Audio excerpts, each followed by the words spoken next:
Hello, everyone. Welcome back to the Dante Elephante podcast. It is episode 49 with Mitchell Kriegman. If you don't know who Mitchell Kriegman is, he is the creator of Clarissa Explains It All, Bear in the Big Blue House. He was on SNL for a year. I'm very excited to talk to Mitchell. He's one of those guys I would just see around Santa Barbara all the time. At the coffee shop or anywhere, and we'd always talk for a little bit, but then we were always on our own way, man. We're both busy people, but he's hilarious. He's a fun guy to talk to. Okay, my album came out. My album is out, Mid-Century Modern Romance. Go buy it, go stream it, all that stuff. The vinyl is awesome. It's blue. If you're a subscriber to that VNYL vinyl company, they have the yellow variant. Very fun, very neat, very sweet. We have shirts for sale. Hello Merch. Go and check out the shirts. I would appreciate that. We only have a few left, so please let's sell this shit out. Go buy a shirt. Go support the band. In these times where my unemployment just ran the fuck out, please go buy a shirt. What's gonna happen this week, man? What is gonna happen this week? I'm nervous. Okay, Mitchell Kriegman. Of course, man. Bear in the Big Blue House. Was one of those shows. It came out in 1997, and I was definitely too old to be watching that show, but I would still watch it. My sister and I in 1997, I was 7 years old. So yeah, I think that's a little too old to be watching that kind of show. But I thought we had a great conversation, and some of the things we talked about, and you'll hear it this is a long episode, baby. We're talking a 2-hour long episode. He and I talked for a while yesterday, and we talked about just a need in the child entertainment industry of something a little bit more. He places it really well. We're talking about Barney and how one-dimensional Barney was, and how Barney was really for babies, literal babies. Because I remember in elementary school we were making fun of Barney. That was not a show for anyone past the age of 3, or the age of 5, really. So by 1997, where I was 7, I think there was a need, and Mitchell was a big part of my childhood, man. Especially with Clarissa Explains It All in the 90s. That was a show I watched all the time, and I mentioned this in the podcast. But I was too old to watch Bear in the Big Blue House, but I also felt like I was too young to be watching Clarissa, even though it was a kids show. It talked about mature things, and he makes a great point that there is a need for a show like Clarissa Explains It All right now, and a show like A Bear in the Big Blue House. It's very sweet, man. It's very sweet. It was a great conversation. I can't wait for you guys to listen to this one. But a lot of stuff happened this week, and so let's just let's get my take on some of the things. I've been starting to talk about these current events, because I just think it's interesting, and if it pertains to music and my interest, then sure, let's talk about it. Taco Bell. I love this falls under one of my interests, but Taco Bell is bringing back the potato and Beyond Meat. They're bringing back the potatoes, and they're adding Beyond Meat to their menu. I'm very excited about this. I can't stress enough to you guys that I am very excited about this. I was very upset. I was very mad when they got rid of the potatoes, but you know what? I learned to live and forget. You know what? I can forgive. Better yet, I can forgive, but I don't forget. Don't forget that Taco Bell at any time can take away these fucking beautiful things away from you, and there's nothing you can do about it except for complain on Twitter until the end of the pandemic. And their excuse was kind of bullshit. Oh, we just wanted to simplify our menu so we can take care of all of our customers. Fuck off. Your menu is simplified. It's beans, tortilla, and cheese. Now we ask for a potato and it gets complicated? What the fuck? Don't pull that shit, man. If you guys didn't want potatoes on your menu, do it. I don't know, but there's something crazy and beautiful about the Taco Bell potato. It tastes like a real potato, and you know it's not. You know that shit's not real potato, but it still tastes like real potato. It's delicious, and I'm very excited. Plus, this mix with Beyond Meat, I sold all my shares of Beyond Meat at the start of the pandemic, so I have no skin in this game. But I will say, Impossible is better, but Beyond Meat is everywhere. They did a great job coming out first and dominating the market. But if Impossible wants to compete for real, they'll blow them out the water, man. It tastes so much better.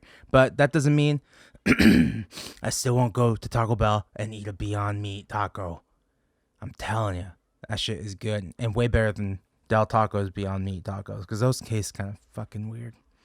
I don't know. That's the big battle, Taco Bell versus Del Taco. But for me, someone who struggles to find any vegetarian food on tour, I'm vegan when I'm home. I'm vegetarian when I'm on tour, because it's just, I don't know how to be vegan on tour. And if I accidentally eat meat, if I accidentally eat cheese, I'm afraid that I will just like shit myself in the van. So I'd rather not. So I like to introduce a little cheese into my diet before I hit the road. Luckily, I haven't been touring this year, so that hasn't been an issue. But it's really hard to find, because that's like the worst part about touring, is that you do eat like garbage. You eat like complete shit the whole like month you're away. And Taco Bell's a staple, man. I'm telling you, it's cheap as hell. There's a lot of them. You don't realize how many Taco Bells there are, man. It's like, if I could compare it, yeah, it's like McDonald's and Taco Bell are on every freeway exit in America. Where sometimes you see a Burger King, sometimes you see a Hardee's or Carl's Jr., but it's for sure McDonald's or Taco Bell all the time. And that's great. That's tour life, baby.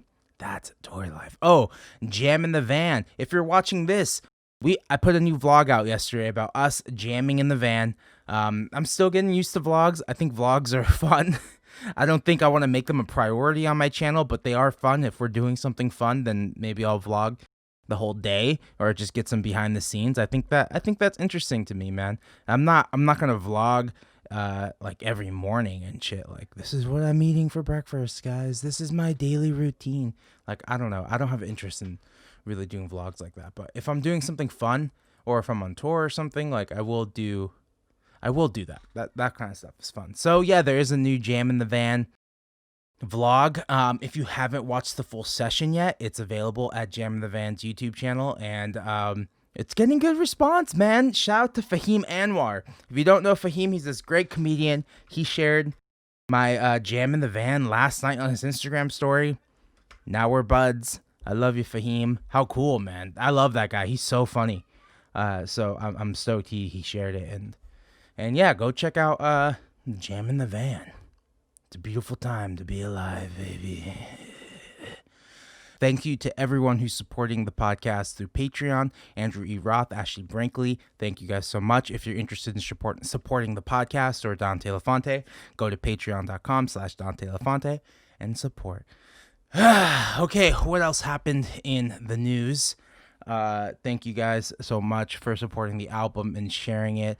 Phil Spector died. Phil Spector died yesterday of COVID-19. He was like either 80 or 81. The blogs did not say, they didn't fucking correctly put his age in any of the posts. Like, what the hell? It's better to be correct than first, man. I'm not a journalist, and that's not who I claim to be, but come on, we gotta figure out this guy's age. But do we have to? Because he's a fucking murderer, and he's one of those complicated guys, man. Like, I tweeted yesterday that my thoughts are with Ronnie Spector and Darlene Love. Those are the people I thought he did the best work with, and I think they really cared about Phil, especially Darlene. I think she said, I heard her say in an interview once that, he was never aggressive with me. I had a great relationship with Phil Spector, and Ronnie Spector put out a great emotional post yesterday about about how he wasn't a perfect man. He wasn't a perfect man, but he's far from perfect, man. He fucking murdered his wife. What the fuck? That's insane. He murdered his wife, and I don't know, man. That's one of those deaths that I wasn't gonna be like, R.I.P. rest in peace, Phil. It's like, fuck off, dude. The records are amazing, but you're a piece of shit. I love the Wall of Sound. If we didn't have the Wall of Sound, we wouldn't have Pet Sounds, and so many people were inspired by that. Whether you like Let It Be or you like Let It Be Naked by the Beatles, where Paul McCartney was like, fuck that, and took away all of Phil's touches on that record. He's just like, fuck this shit. I'm gonna release my own mix. That's cool, man. You can like that too. That's the deal with these artists. Like, sometimes when people go, it's like, piece of shit, talented, great records. So I don't know. He's a real piece of shit. I'm not too torn by it. I didn't really even think about it. I didn't listen to any of his records yesterday. Usually when an artist dies, I'll put on their music, and because that's what I would want when I die. Is, let you guys know, let the fans of the podcast know when I die, which could be any day. I don't know in this time. Not to get too dark, but yeah, man, just listen to my music, because that's what I poured my heart and soul into for the last, for all of my 20s and now going into my 30s. Like, this is the stuff I worked really hard on and I thought was really great and I was the most proud of, versus anything else I've done outside of music. I haven't done anything I'm not proud of. It's like my life. I was put here to play music, and that's what I do. And when I think of people like Phil Spector and other artists that have passed, like, I feel more for the other artists than I did Phil Spector, to be honest. But the records are great. Shout out to Darling Love. Ronnie Spector, if you've never listened to Darling Love, like, she's absolutely amazing. Some of the songs that she sang on are so good, and she deserves all the credit. She absolutely deserves all the credit. Speaking of another controversial artist, Ariel Pink was in the news. He was actually on Fox News. Oh my God. Of all newses to be a part of, Ariel Pink was on Fox News. That is another guy that falls in line with Phil Spector in a way, where you love his music, you think he's pretty great, and then he goes to the Capitol. And this whole conversation got kind of hijacked on Twitter, and no part, actually a big part of it had to do with Ariel going on Fox News. Like, it's turned into that he's getting canceled because he's a Republican. Like, no one's canceling you because you're a Republican. We're canceling you because you went to D.C. in the pandemic to overthrow democracy, the election, a legitimate election. You went to support that. The thing is real. The election is real. Biden is actually getting inaugurated when you hear this tomorrow, on Wednesday. It's real. Everyone's admitting that this was a real election. There was no fraud. So you're not getting canceled because you're a Republican or because you're a Trump supporter. You're being canceled because you're an idiot. Even if you didn't storm and loot, you still went there to support the idea of what it was. That the looting was gonna happen just because you weren't there. You knew what you were doing. Wrong place at the wrong time. That happens to a lot of people. That's what they say. You are who you hang out with. That's something I grew up learning. And yeah, you are who you hang out with, Ariel. I'm sorry. The records are great, man. Peaks for me were Before Today and Pom Pom. I thought those records were awesome. I thought they were really great. I tweeted the other day that y'all are throwing around that term genius too loosely. And it's true. I don't think he was a genius. I think he was very good. I think he was in the Hall of Very Good, not the Hall of Fame. And great indie records. And we'll miss you, Ariel Pink. Not really, because you're a piece of shit when you came to Santa Barbara. He's like an incel. I don't know. He's like a bunch of different things, man. Like, and he's getting accused of like sexual assault right now. I didn't really read that article, so I'm not going to talk on it, but like, and I really don't want this intro to become like a fucking drama channel. That's not what this is about.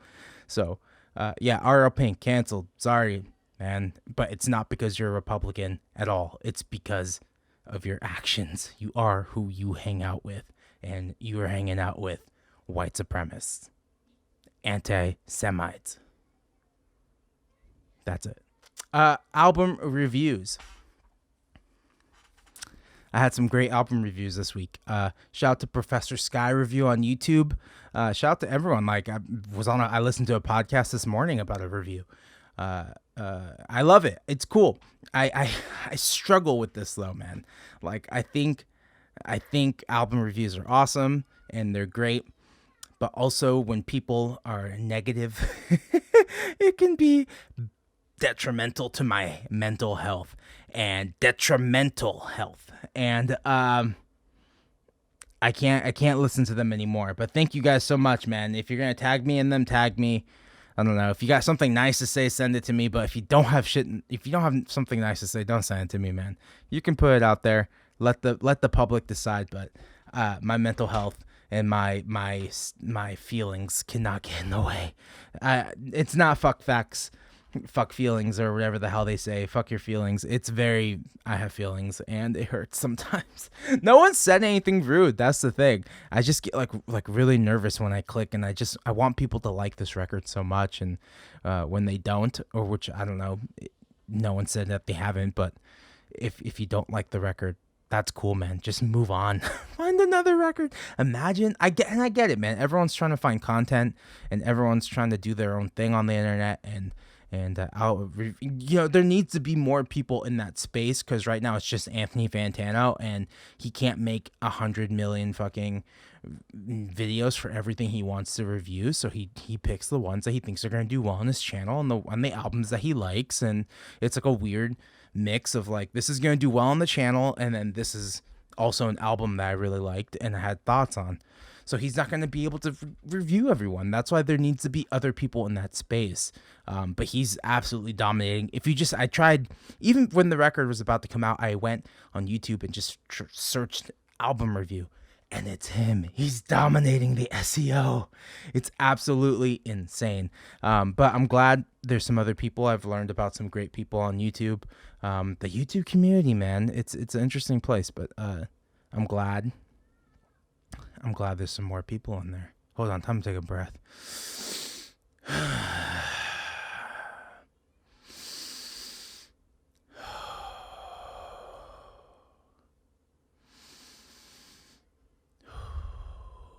Man, that's something I've been trying to do a lot more lately. It's just to stop and take that breath and realize that everything's going to be all right. There's not a lot more in the news. I wrote this down: Creation Stories, Story of Creation Records, Love Creation Records, Oasis was on Creation, Jesus and the Mary Chain. A lot of great bands came out of Creation Records, one of those last great record labels that had a movement that I always looked up to, and there's gonna be a movie about them. I think like a proper movie with like actors and shit, not a documentary. I don't know, but that's pretty cool. I'm excited for that.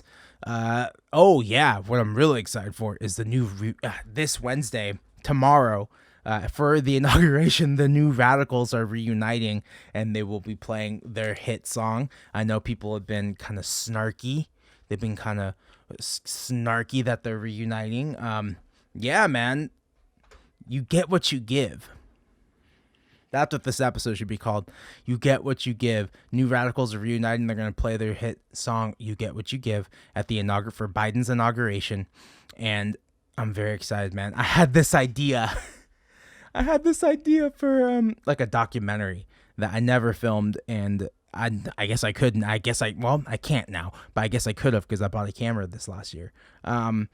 But I had this idea for a documentary called Finding Greg Alexander, where I, with no connections whatsoever, try and find Greg Alexander, convince him to reunite the New Radicals. Maybe make a record, or it'd be half documentary, half story on the band, and trying to find my struggles on trying to find him, because he's like so hard to find. I tried, I don't know. I've already tried looking into this because I want to talk to him, but they are reuniting. Biden did that for me, so I guess I don't have to do that documentary anymore. But I'm very excited. That whole album is great. Maybe You've Been Brainwashed Too, if you haven't listened to it. New Radicals, Maybe You've Been Brainwashed Too, is such a good record, and there's so many great songs on it. Someday We'll Know, Mother Just Can't Get Enough, We just can't get enough. Make my nipples hard. Let's go. And then, of course, the hit "You Only Get What You Give," which I feel like might be a dark omen for the Biden administration, man. Like, I don't know, man. I don't know. I feel like it's gonna be a push to get this guy to do the things that we want, and he's not gonna do everything that we want. And I think we need to be prepared that, yeah, we only get what we get. We only get what we give to Biden. If we don't give him a lot, we're not gonna get shit back.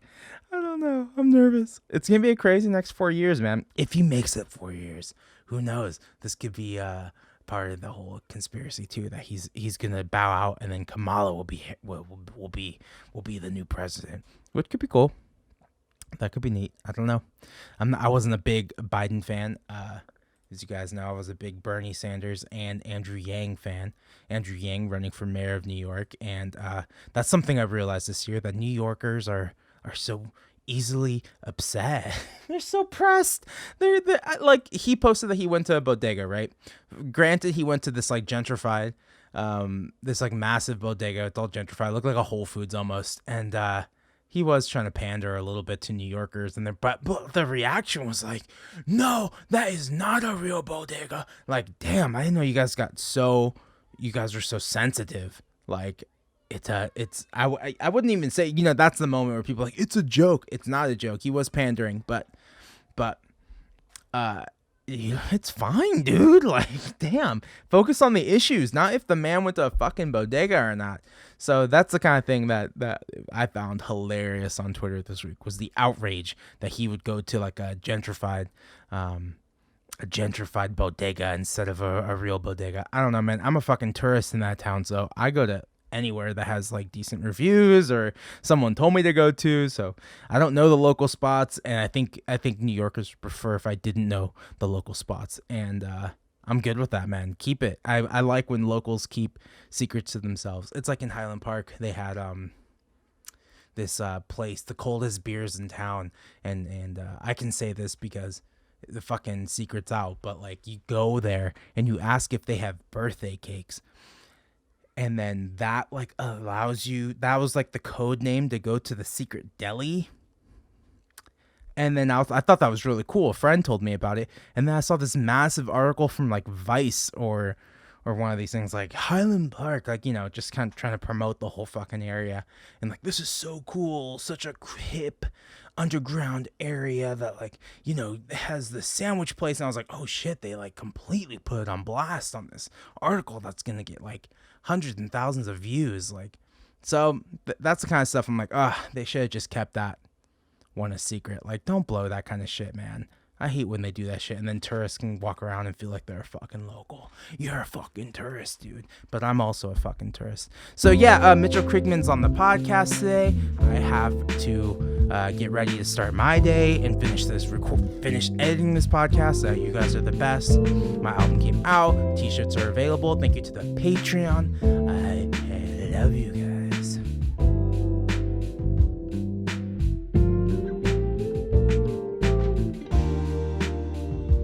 I love your new album. Thank you. I think it's an amazing transformation and amazing. I love the music, and it's just such a complete. I don't know. It's everything about it's complete. It's not. Doesn't seem to be in progress. It seems to be all there. Yeah, that was kind of the vibe going into the sessions. Was like getting.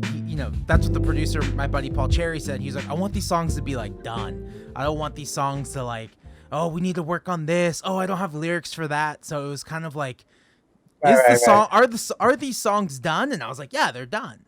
So it was about being. Who was the producer? Prepared. My buddy named Paul Cherwick. He goes under the name Paul Cherry, and he lives in Chicago. And I just fell in love with his music like a few years ago, and I was like, I think this guy and I could be like best friends if I just like meet him.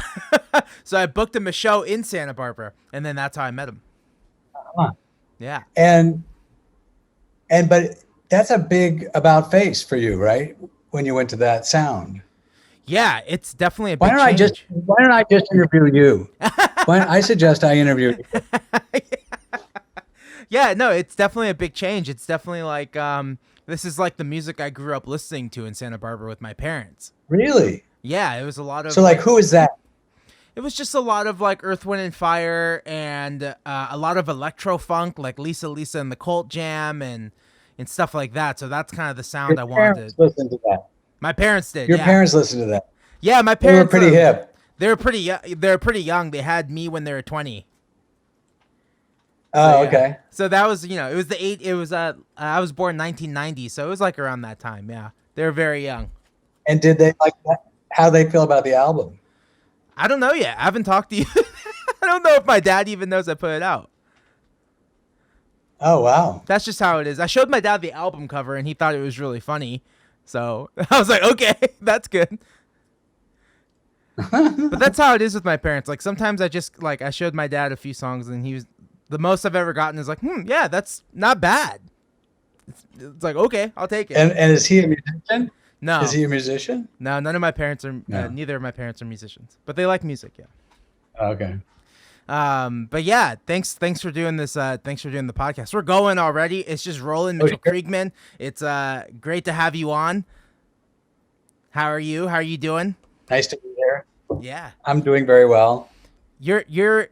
I guess we could say where you are. I guess kind of You're in Portugal. How are you in Portugal? I'm in Portugal. Yeah, I escaped. Why? How'd we get there? Yeah, you escaped. I escaped in the nick of time. Oh. Yeah, I was here. I got here in July. Nice. And it was something I had planned to do for a long time, and I was supposed to do, and then the pandemic happened. Right. And then I saw there was this one little tiny window to get out. And I actually, the first one I tried, I didn't. And then there was another little window, and I just went for it. Wow. And it was like shooting a trick billiard shot. You know what I mean? I had to like get the test when it was hard to get the test, and be here, be there, fly this place, fly that place, get this visa, do this. Everything had to be done like perfectly without sinking the cue ball, which I guess would be me.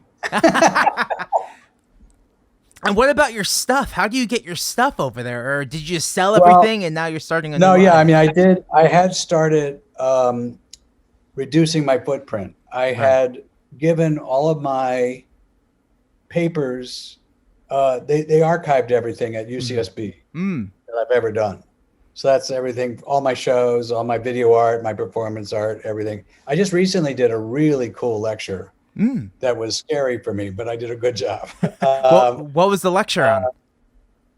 It's called, it's actually online. You can see it. It's at the museum at UCSB of Art and Design. Uh-huh. And it's called Chasing Bubbles. All right. Which is kind of how I see my career. Right. Wait, okay. Can you give us a brief Chasing Bubbles? Can you give us like the brief version of that? Or how do you mean that by your career of chasing bubbles? Well, I just see, in the beginning I was chasing the edge. I'm going to drink a little water. In the beginning I was chasing the edge. And, I always try to be working. I would always still try to be working in kind of the edge of mainstream, never quite mainstream for me, Yeah. Actually, I'm a very commercial artist, but I would be at Nick, and I'd be a video artist and performance artist. In those days, I wasn't very commercial. I was an avant-garde performance artist and video artist and audio artist. So I was always trying to be on that edge. And then,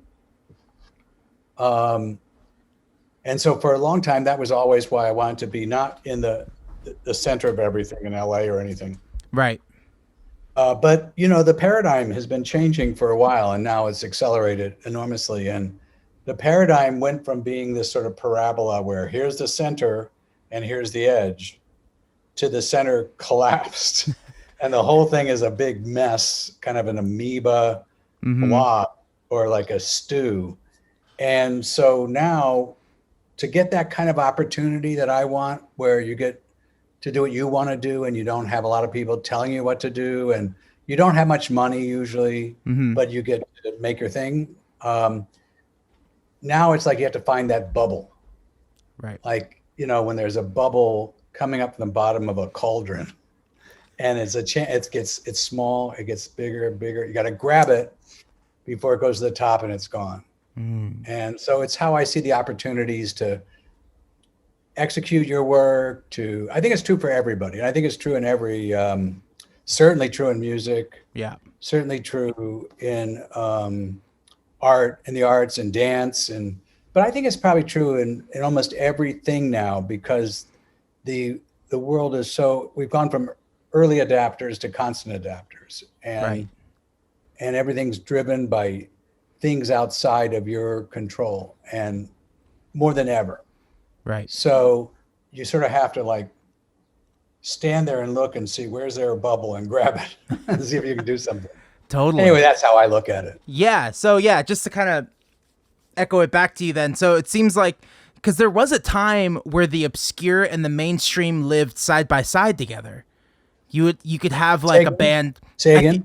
I feel like there's a time where the obscure and mainstream could live side by side together. It's like you had big popular art, and then there'd also be an underbelly of like, a band like the Doors before they got really big. They were really weird, but they got famous. Right. Yeah. Yeah. And there used to be there was a regular biosphere of that kind of stuff, where the avant-garde would create something, and then it would become something, something mainstream eventually. And then like a movie would be considered, so indie that it wouldn't be released. And then, then they'd be making movies like that. I mean, there's always been this relationship, but it's different now.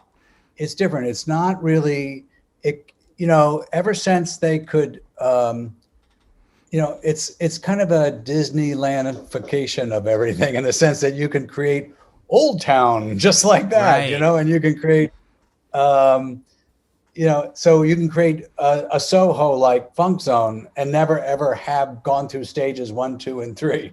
You know what I mean? So it's just now it's much harder. I think it's considerably harder especially for people starting out.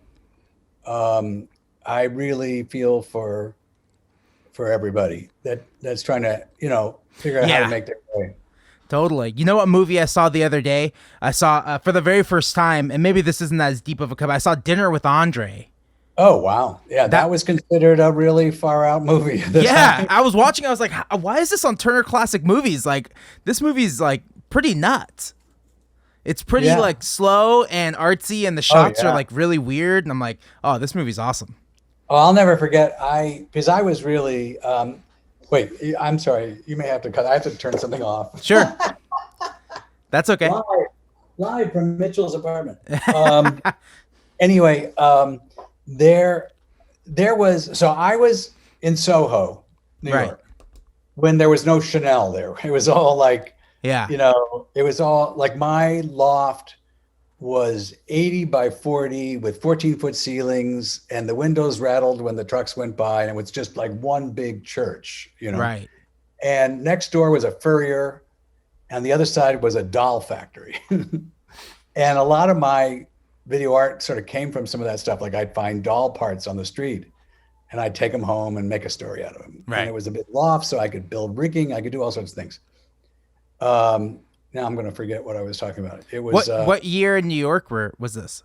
I was there from 74, just too long. I mean, I stayed there till the 80s, the 90s. Oh, wow. Did you know I did I thought this would be interesting. I just thought of it just now. I did a disco. Really?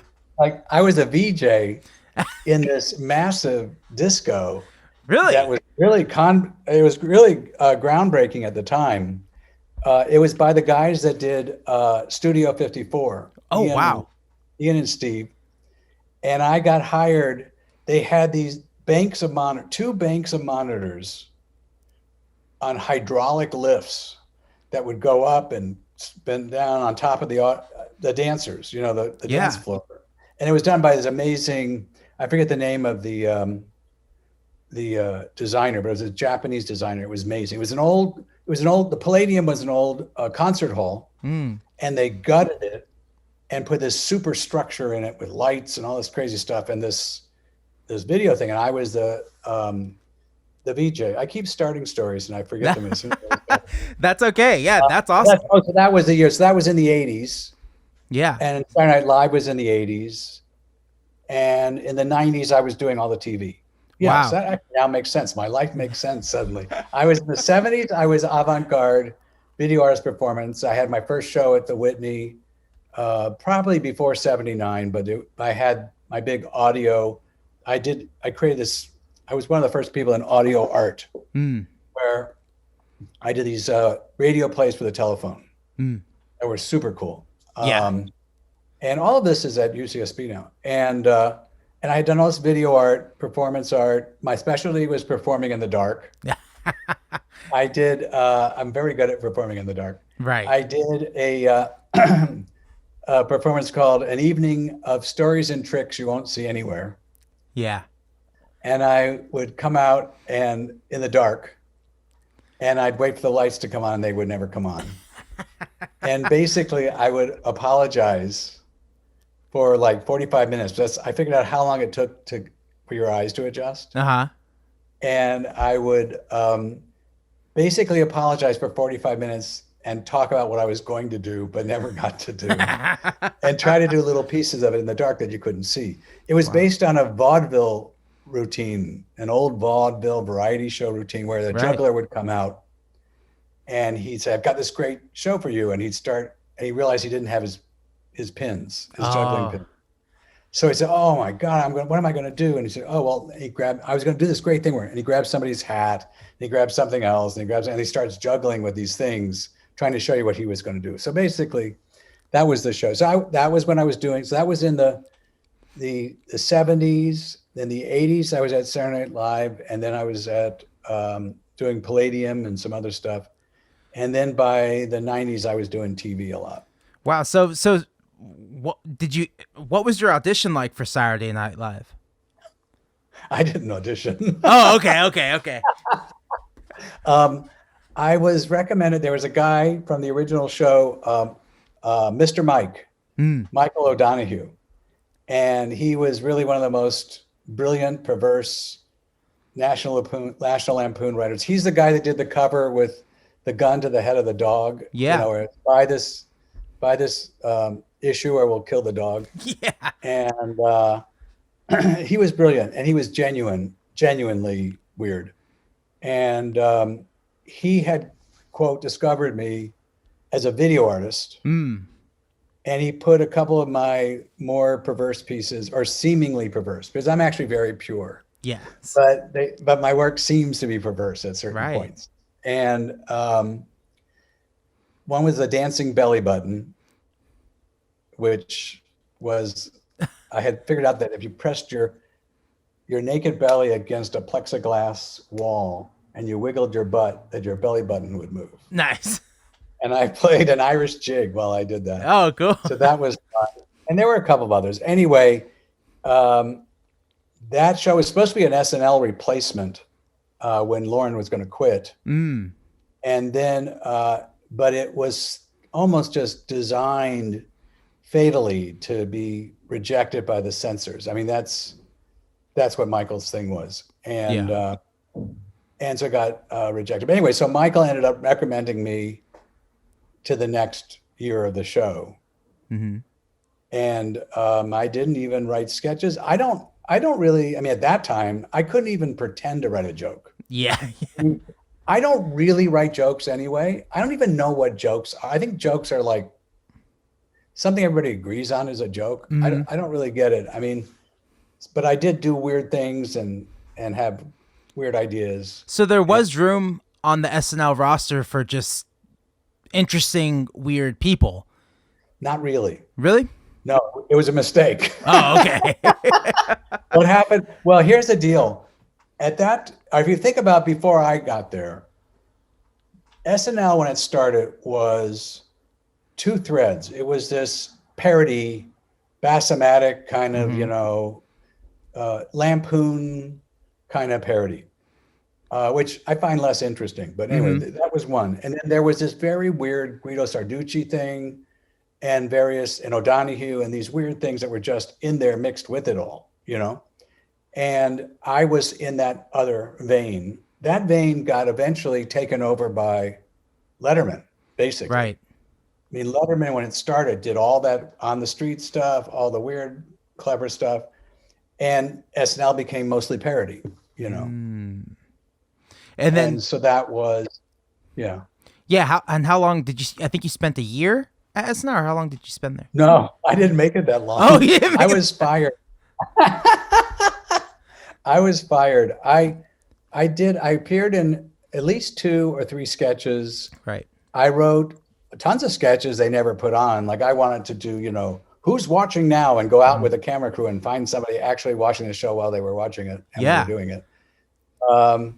They didn't let me do that. And I wanted to do a tribute. I wanted to do a biography of Topo Gigio, or a documentary of Topo Gigio. Anyway, I had a lot of great ideas, but they didn't want to do any of them. And one sketch I did actually write got on kind of the night I think it was the night that I got fired. It was called Dying to Be Heard. It was like women poets reading their poetry and then offing themselves. And then a panel would vote on them. And that was really bizarre. And what else did I do? I think I made 3 films, 3 short, they were videos. They were actually the first digital films. The digital shorts that they do. Yeah. Yeah. But That's crazy. it was like, I knew I was going to get fired. It was a classic office situation, you know, and listen, you have to understand, I really wanted to quit. Oh, okay. But my lawyer explained to me, you can't quit in showbiz. Yeah. Because you're making a contract to do something. And if you quit, you're breaching contract. And you have to give them back all the money. But if they fire you, you get all the money. So I had to stay in there, even though everybody it's like that classic thing where, you know, everybody stops talking to you in an office. Yeah. And you know you're going to get fired. And the guy that was your pal doesn't want to be seen with you anymore. Oh, no. Yeah. And it was a terrible year for the show. I had great reviews. I'm not joking. I mean, you can see it historically. I can prove it. But there would be these reviews where they literally said Tom Shales and Marvin Kipman, who were the big critics of the day, had these 2 quotes about me. One was, he's like a grasshopper among worms. Oh. Another one was, he's a scholar among morons. Wow. This did not endear me to the rest of the cast. And I'll never forget, no less than Joe Piscopo. Yeah. Like, you know, was sitting behind me one time when the producer of the show read out loud these reviews, and I got well reviewed, and he said, I didn't hear anybody laughing at that. I thought that was pretty good. Who else was on Joe Piscopo. That's right. Who else was on the cast at that point? It was not a stellar cast. I mean, what it was known for, the biggest thing really, was that Eddie Murphy was when I was a what do you call it, featured performer or whatever they used to call him. He was. Oh, okay. And he was a little more successful than I was. Yeah, just so. No, he knew what he was doing. I have to say, that guy, he was a kid. Yeah. Okay? I was older than him. I was a kid, but he was a kid. And to me, and he knew exactly how to play it and exactly what to do. He was also good, but I was really impressed with how he maneuvered. It was a hard environment. Right. And how old are you at this time? Say what? How old are you at the time? That's a really good question. I know how old I know when I was born. So let's see. 28.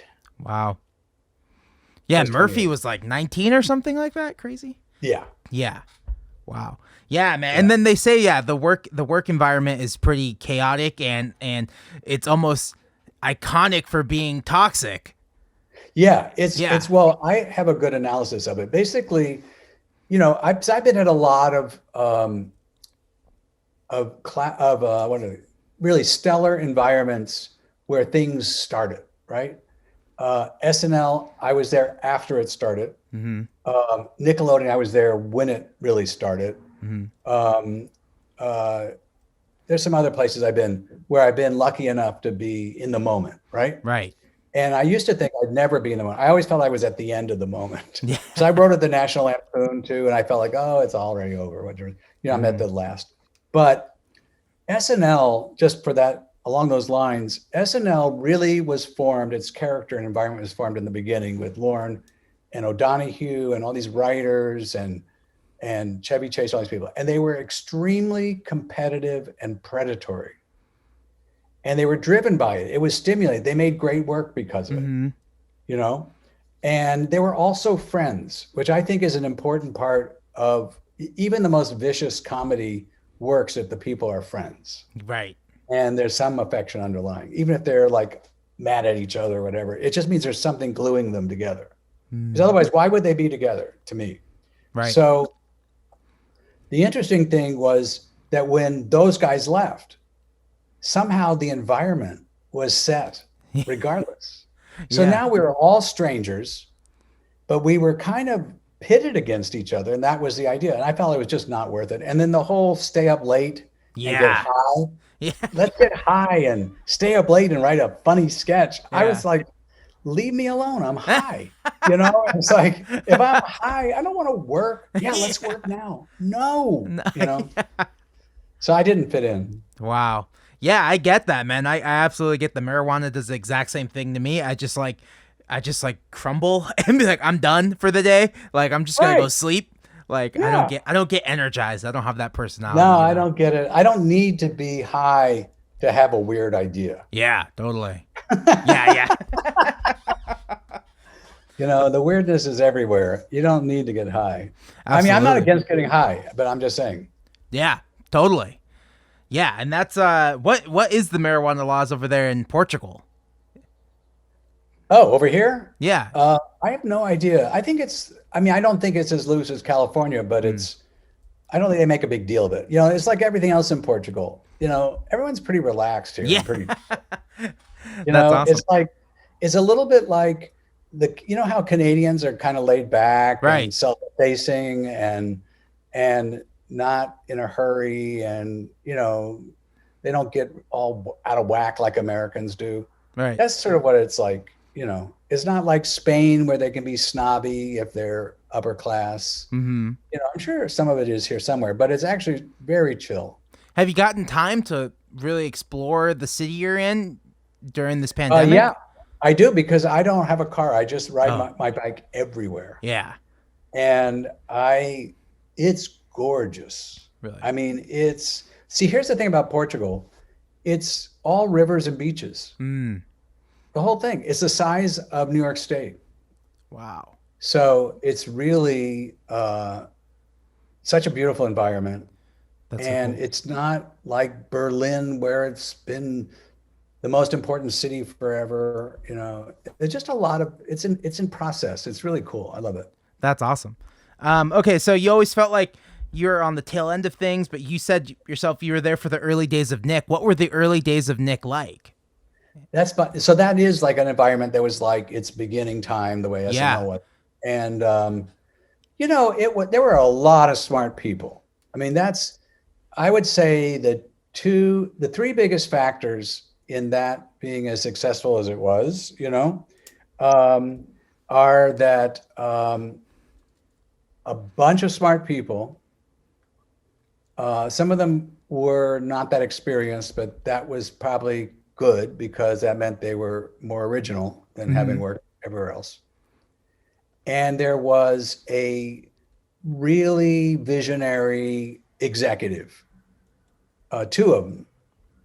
There were a number of them, but the most important were like Jerry Laybourne, and who invented Nickelodeon, and Ann Sweeney was there, who also went on to run Disney and FX and all sorts of places. And so there were good executives who cherished creative people and and they wanted us to do explosive, different stuff. You could fail, but you couldn't not do something original. Right. That was the idea. And that doesn't happen very often. And then the third factor is that there was a network to define that was in that bubble edge thing I talked about, which is that no one took kids TV seriously. Mm-hmm. I mean, Disney was old yeller. They didn't really Yeah, take it seriously. They did wholesome entertainment. They that's right. didn't do kids for kids. And so the fact that kids hadn't been really tackled was huge. And I think in the end, at least from my perspective, but I think from everybody's perspective to a great degree, we really wanted to do something authentic kids, something with a kid voice that was authentic. Mm-hmm. See, MTV was not that way. MTV was the wrong way to do it because MTV really was in the pocket of the music business as opposed to being in the pocket of the music listeners and the culture. Right. And that's where it wasn't the same as Nickelodeon. We were doing our allegiance were to the kids. Yeah. And, and that was not to the toy makers, not to the, cereal guys, so. Yeah. And MTV was more for like teenagers. It was like Beavis and Butthead was more for teenagers, but somehow kids ended up watching it because it was a cartoon. Well, that's because of a very interesting concept that's become almost like, I think to some degree, lethal or overboard. But there's this thing called age compression. And you ever heard that expression? No. What's that? You didn't realize you're a victim of it. My whole generation probably was. What? My whole generation probably was. Oh, yeah. And more, it continues. It increases. So age compression is why for girls that are 12 read 17. Right. Kids, like SNL is watched by 16-year-olds, maybe even 14-year-olds at this point, And children's books that were read for like 6 and 8-year-olds are now for 2 and 3-year-olds. And there's this thing, there are a lot of repercussions to age compression because really at the same time that you're becoming more sophisticated and reading more sophisticated stuff, you know what I mean? Or seeing more sophisticated stuff, deep down inside, you're still a kid. Right. You're still your real age. And so you kind of start developing layers as a result. And I think some of it is really hard on kids, Yeah. They have to be tough and they're not really tough. And, Yeah, I think in the 90s it was like that. It was like everything was speeding up and you're just watching. There's not, I don't know. I guess there was a big issue with the FCC in those times trying to, censor a lot of stuff on television, but like we were just seeing professional wrestling where they're bleeding everywhere. Right. And it was just, that's what it was. And those, and that the FCC thing was actually a good thing. Yeah. Because if there wasn't the FCC thing, it wouldn't have been better. It would have been more toys. Right. That were advertisements. I mean, the shows would have been advertisements for toys. But I wouldn't have a career. I've always said this. I would not have a career if there wasn't, what was her name? Peggy something. But the FCC stuff, demanding there be kids programming at a certain level of stuff. That's why then that became, we need to do quality. We need to hire somebody. And otherwise I never would have done it. Yeah. So that became then right through there from the birth of there was an open opportunity to start a thing like Nickelodeon. Because what Nickelodeon started in 85 or when did it officially start? And how did you get involved with it? Well, when was I don't know. Let's see. Clarissa was 91. Right. So I had to be there around 89. 89. It existed for a while in other forms. There are a couple of great documentaries about this now. Oh, okay. There's I gotta watch called this. The Orange Years. That's terrific. And then there's a great Ren and Stimpy doc that's out there. And that's when it was around then. Cool. And how did they even reach out to you? Did you go on did your agent tell you, hey, there's this new thing coming up, this opportunity, or did they know you from what? How do they just find you? Let's just get rid of this whole idea that somebody introduces you or find that you have an agent or but there's anything like the system that you hear about. Because that's the system I've grown up in. It's like how it works now. It's like everything's so gatekept. you're not allowed to do anything unless somebody else is getting paid for doing it for you. Like, Yeah, I don't buy all that yeah, really, actually. But, I mean, I know yeah, that happens, it goes on, but I really think, I mean, I've always, oh, sorry about that. I always, I was never represented by an agent until right. recently. And it just never, agents don't really, I've had lawyers that were good. Yeah, totally. I have a great agent now, but really, basically, I do everything myself. I just find, I mean, I don't always negotiate the deal. I don't know, but the whole idea of, oh, they're going to get your work or they're going to introduce you to somebody, I've never seen it happen in my entire career. So basically, and especially kids at that time was really, it wasn't a business. Right. It was just, it was a sidebar thing, you know? And I guess this happens all the time when you do interviews, you get people's bings and it doesn't even faze you, right? It's No, just nothing. yeah, nothing. It's all the same. We're all used to going through the world with bings and dongs and stuff. Notifications. Yeah, Anyway, all the time. yeah, the business, it wasn't really a business, you know? It was really, because there wasn't much money being made in kids at that time initially.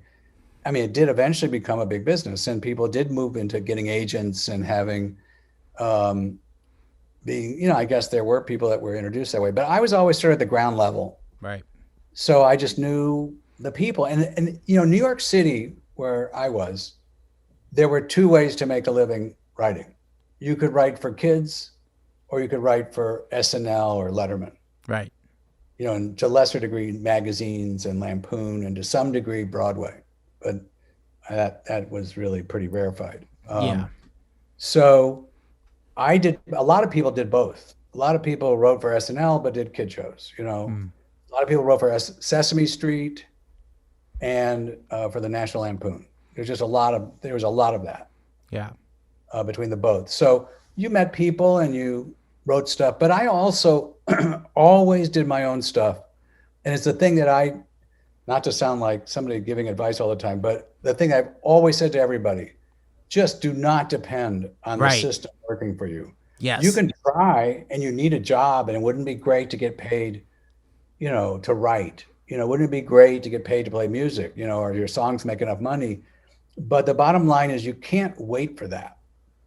You can try that and do that and have your side job and whatever you do, your day job, but keep making your own stuff. That was always my, which now I think is more true than ever. And to relate that back to music, that's exactly what I did for years. I had my job. I had, you know, a manager trying to do this, or trying to move everything behind doors or behind the curtain, just trying to make all these different moves. But it wasn't until this last year where I'm quarantined. I'm like, okay, well, let's do a podcast. Let's do this. And now I'm just putting stuff regularly on my own. And now it's attracting more people, and more people are looking to be like, what are you doing? Before it was just like, oh, I'm just another band. But now that I'm doing a lot more different types of content and just putting out stuff and keeping the music at a quality that I'm happy with, then, you know, now people are talking to me. No one talked to me before. Like, no, I know. And I can understand why. I mean, yeah. You were good before. It's not like you weren't good before, but the thing is that, like, it's why I started by saying you're really busy. You're doing a lot of stuff, and you're not letting anything stop you. And I think it's just got to be the way it is. I don't see. I mean, I think I was doing that way back when. You know, people would look at my resume and say, "Well, when you grow up and decide what you want to do, let me know." Yeah, you know? Totally. Because I was so eclectic. But I think eclectic is the way to go. And I also think, see, here's the thing I was thinking while you were saying that.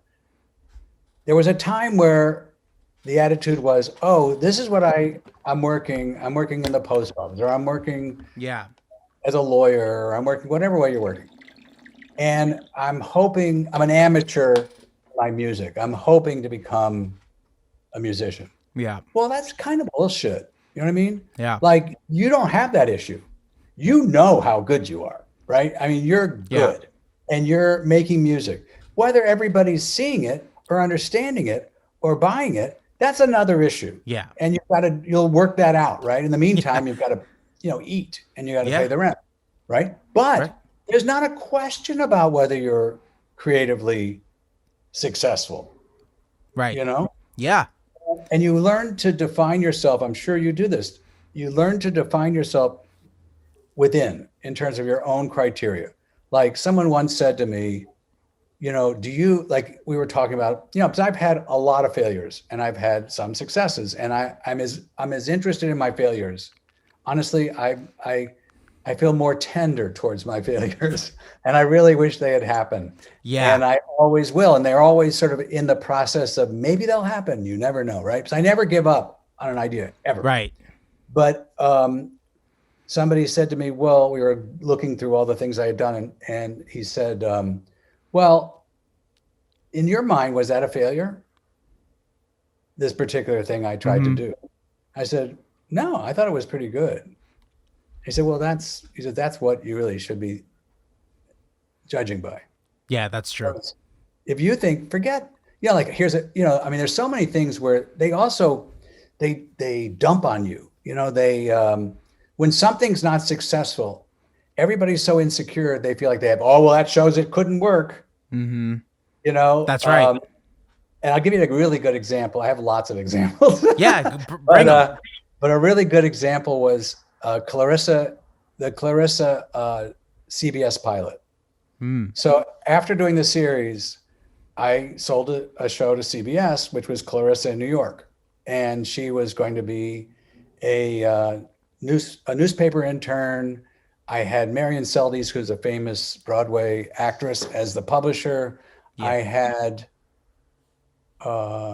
Robert Klein was the cranky journalist, and Lisa Gay Hamilton is a famous actress, was an editor. Anyway, it was a really great cast. We had built this great set. I'd written all these drafts of it, and we were, just on the verge of going. And then they basically fired me. They kind of zombified me on the show, where I had to stay as a producer, but they took it away from me as a writer.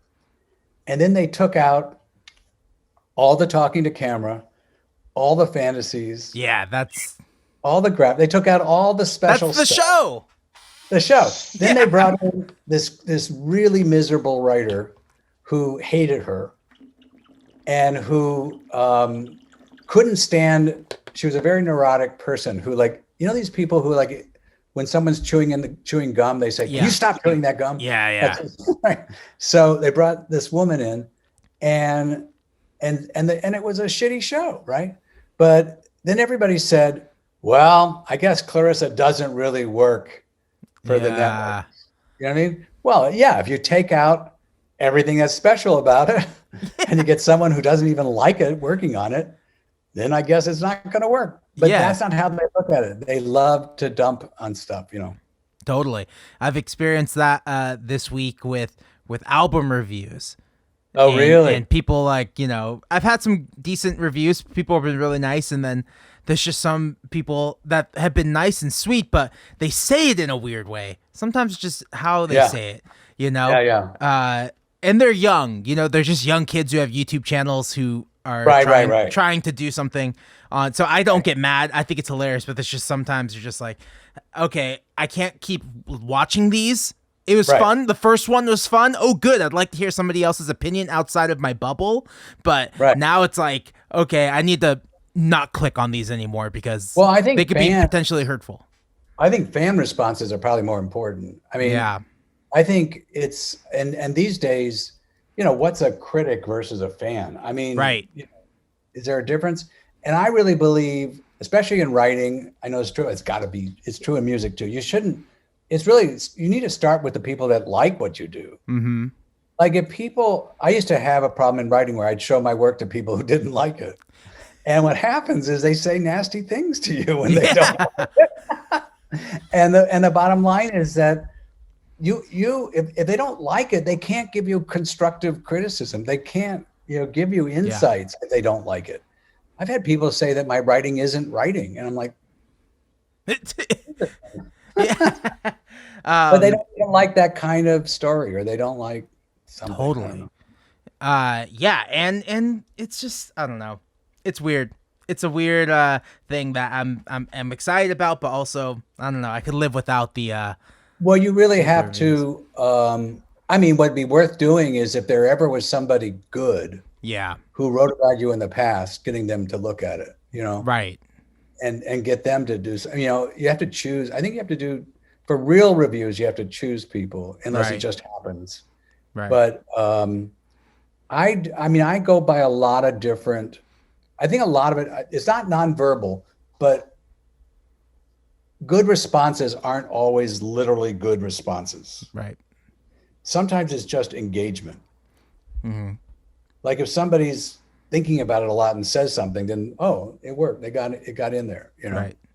Anyway, Anyways. well, I give Okay. it a good review. I think it's fantastic. I'll take it. I'll take I it. like the other stuff too, but I mean, Yeah. I think this is such a super interesting vibe. I think it's Thanks. amazing. Thank you. Yeah, I feel really good, and people have been telling me I should be proud of this record. I am proud of this record. Yeah. I think it's cool. Yeah. I wanted to go back to Clarissa. That came out in '91. How long did you have this idea brewing in your head? How did you come about the show? Well, it wasn't like I had always planned on doing a show like that. Yeah. Yeah. I actually had a deal at Nickelodeon with another guy, Mm, another writer, and it was going to be terrible. It was going to be a space alien swap sitcom, right. like Disney movie. It was going to be. I think somebody eventually made something like it, and then he got a chance to work for Norman Lear in California, so he fled, Mm, and and you know that was great because I hated the idea. And then I had to come up with a new idea, and I just hit on a look. Here's the core idea of Clarissa, and we need it now. right. It's why people say on a meme, they say, why didn't Clarissa explain white supremacy? Right. Where's Clarissa explaining the pandemic? Mm-hmm. Because we want a kid to explain it all. Right. We want that kind of pure point of view that, especially like, I think it could be a boy, it could be trans, it could be a girl, it could be anything, but Mm-hmm. that pure point of view from a kid's point of view that says, this is the way I see it, you know? And so that's really the inspiration, was the idea to do a kid first. Right. And then it became, well, what's the most strategic kid to do? And in those days, obviously the choices were slim.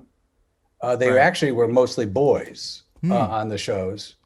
But I didn't want to do, I wanted a boy. If I did want to do a boy, and I wanted to do a boy ever since, but they won't do a boy like Clarissa. Yeah. They won't let you do a boy that is as multifaceted as boys are now. They Mm-hmm. still have slammed them in, just like they slammed girls into categories, they still slam boys into those categories. So anyway, I realized that a girl would be the best mix of characteristics I wanted. She could be assertive, she could be sensitive, she could be smart, she could be clever, she could be, she could just do so much. Mm-hmm. And that's why I thought, well, that would be super cool. And they had enough game shows, enough boys, so that they didn't need. And so it just started building from there, and in a way I was building a spokesperson for Nickelodeon, or, Mm-hmm. another way I was doing it. Here's the other way I think about it. All my TV, I think about it this way. Can I create a character that's emblematic of the audience, that identifies the audience? Just like Seinfeld identified this NBC audience at that time. So, I mean, Bear exemplified the audience at that time, Right. Clarissa, and I was lucky enough to work with them, Jerry Laybourne specifically. She gave me all the data. She gave me all the research about kids watching. And so, I just really absorbed all that and tried to create a kid that was somebody that I'd like, but also emblematic of what a kid could be at that time, and aspirational and all this other stuff. And there was a bunch of people who said things like, well, is a kid really that clever? And really, Yeah. can kids really, would a girl really fight a bully? And, And, how come she's so smart? And, Yeah. is she being rude to her mom? I think she's being rude, and there's all the cultural BS, Right. to cut through. And I had to come up with answers to all of them. And a lot of it was equally BS Yeah. because, I knew it made sense, but, everyone had to feel better about it and stuff. But by and large, overall, I have to say, even though that's very typical everywhere you go, they were obviously more accepting of everything I did, Yeah. Well, and then so you have this idea of a young girl who has all these different characteristics, and when it came to casting, like, how did you guys end up on Melissa Joan Hart? Well, I wanted to cast. It was very difficult to cast in those days because kids were robots. If they were actors, they were very affected. The actors that were kids were over rehearsed. They had probably killed the kid inside those kids, and so it was very hard. It's not like now. Now you find lots of natural kids, right? Yes. It's not that kind of thing. But in those days, you had to do a real search, and I went outside, and I told them I had to go outside their system to find somebody. And the real conundrum of finding somebody natural is they don't always have chops, meaning they can be natural, but they can't deliver lines to camera, Right. or they don't know how to block, or they don't know how to live with all the work that is involved, because they're kids.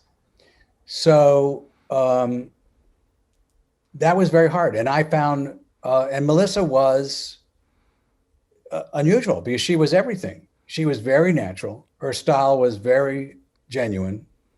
And she had this quality. It was her quality that she lit up the screen.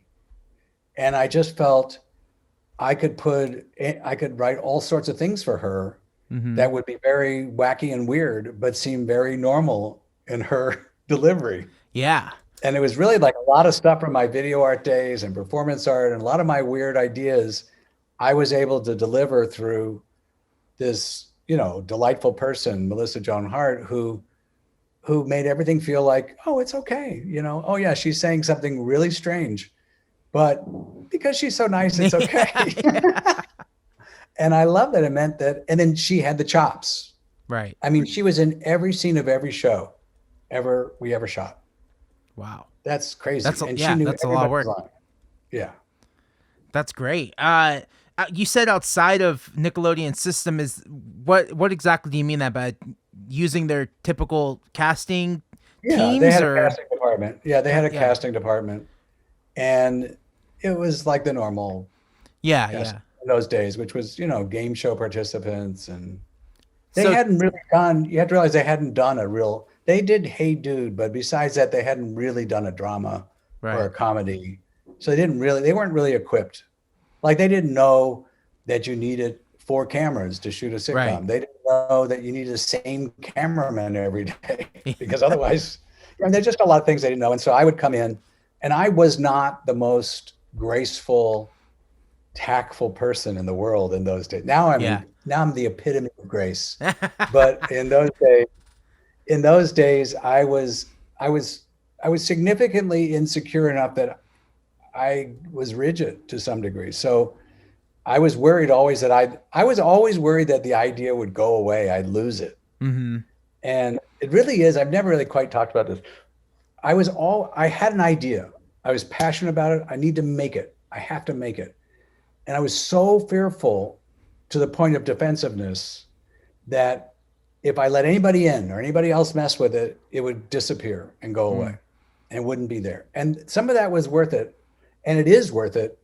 But I didn't have the chops. I didn't have the social grace because of, I just came from a wacky environment. I didn't have the upbringing to be smooth. And so I made a lot of enemies. I fought with a lot of people. But I did persevere to do some great shows. And as time has gone on, I've gotten better at understanding it, and how to do it. But so what were you asking? How did I? Yeah, just you said outside of their system with their casting. Oh yeah, well I was very much I was an irritant. Somebody once said, you should hire Mitchell. He's a good irritant. At HBO, the head of HBO said that once, because I was, creative. Look, I didn't get jobs because I had friends. Right. And I would have made a lot more money if I was that kind of person. And many people do that. And it's not a knock on them, but they have those qualities. I got a job because you really liked the idea, even if you didn't like me.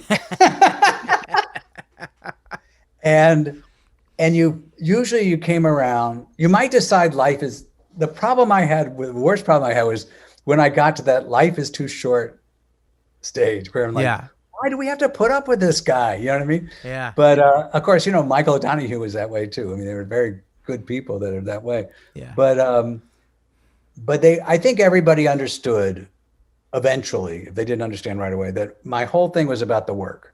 Right. I wasn't about, status or trying to get something extra. I just wanted to see to the point of just self-destruction, I think in those days, I needed to see something. Right. I had this show at HBO and ABC that was never going to go. What was the show? What? What was the show on HBO? It never got on. Oh, okay. It was a pilot that HBO and ABC decided they wanted to produce a 2-hour show on Saturday nights. Well, I guess football was on or something like that. And they went to about 5 different producers as a contest, and I came up with the idea that they liked. And it was like a chance to do the Ed Sullivan Show practically. I mean, it was like a really classic possible show. Yeah. But then before we even got into the pilot, there was a power struggle. This happens in the business a lot. There was a power struggle. The guy that was promoting me lost. The other guy wanted to kill my show, but he couldn't because of politics. And I should have just rolled over and played dead. Instead, because my show is called It's a Big Country. Uh-huh. And I had this great theme. I've had a lot of great theme songs. I've worked with a lot of great musicians. There's a guy named Pat Irwin. I don't know if you've ever heard of Pat. He had a band called the Ray Beats. Okay. He was definitely from those the Bees and the days of Ian Drury and right. And Beat Me With Your Rhythm Stick and right. And he was like this sort of new wave Blondie. He was during Blondie, that was the generation. Late 70s. And he went on to do the music. He scored Rocco's Modern Life. Oh, okay. And he scored a lot of great things. Whoa. And he has a new band that's really very cool. You'd like his new band. It's called Sus. Okay. SUSS. All right, I'll check that out. Yeah, he's like kind of a Frizzell kind of category kind of guy. And anyway, Pat did this great theme to the show that featured stock footage of cars driving on highways. And it's called A Big Country. And here was the big idea. It was a show where you could go anywhere in America without ever leaving the studio. Oh, there you go. And it wasn't brought to you by ABC. It was brought to you by the American Broadcasting Company. And I made a new logo for ABC. Nice. Seriously. Yeah. And I built a map, a 3D map, a Looney Tunes, Tim Burton 3D map of America that had the Cape Canaveral, the Kennedy Launch Center with a rocket. It had Mount Rainier with snow. Right. It had Graceland in the middle with a facade that would go up and it had a turntable with a Chevy on it. It was amazing. That's awesome. Yeah. It was a dud. It was dead before I even did it. But did you guys shoot the pilot for it? So I'm almost tongue-tied. What happened? It's enough to say that it got so embroiled in politics, and I, kind of fell on my sword so badly that Paula Poundstone and Chris Isaak were supposed to host it. Because my idea was, instead of a funny guy and a pretty girl, it should be a funny girl and a pretty guy. Nice. And then one of the producers stole Paula Poundstone to do a show that was just like it. And then this other terrible thing and something else terrible happened. And so they said, well, why don't you host it? Meaning me, the pilot. And I was terrified. It was one of the worst moments in my life. Yeah. And they hired someone to direct me, the director of Seinfeld pilot. Anyway, I had a marching band playing Superstition from Louisville. I had Boy Scouts showing everybody their seats. It was so cool. It was like That's your awesome. 14. It was your 14-year-old vision of your fourth grade vision of America. Anyway, so I had to host it, right? And I actually ended up doing a decent job at the end. And they even thought about it for a little while, but it was dead. It was always dead. Yeah. And I should have let everybody go. Is that one of those failures, like you said, you just can't give up on? Do you think that could live anywhere right now, that show? Oh, yeah, it would be so great. Yeah. Actually, that's a great idea. I have no way to do that show. I don't know who would ever do that show. I don't even know anybody who'd want to do that show. Yeah. But think about doing a show about America. Right. That's not about, I had Ricky Jay. Do you know who Ricky Jay is?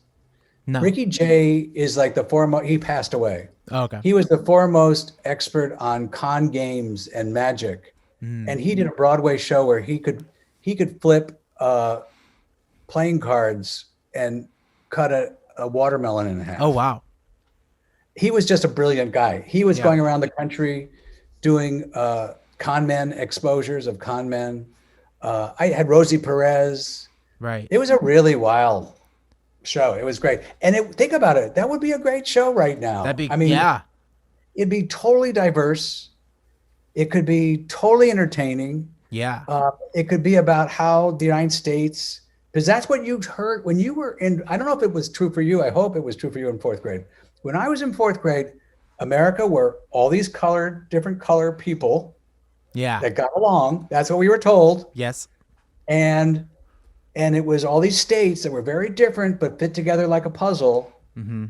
So there really was an early acceptance on some levels of diversity. Right.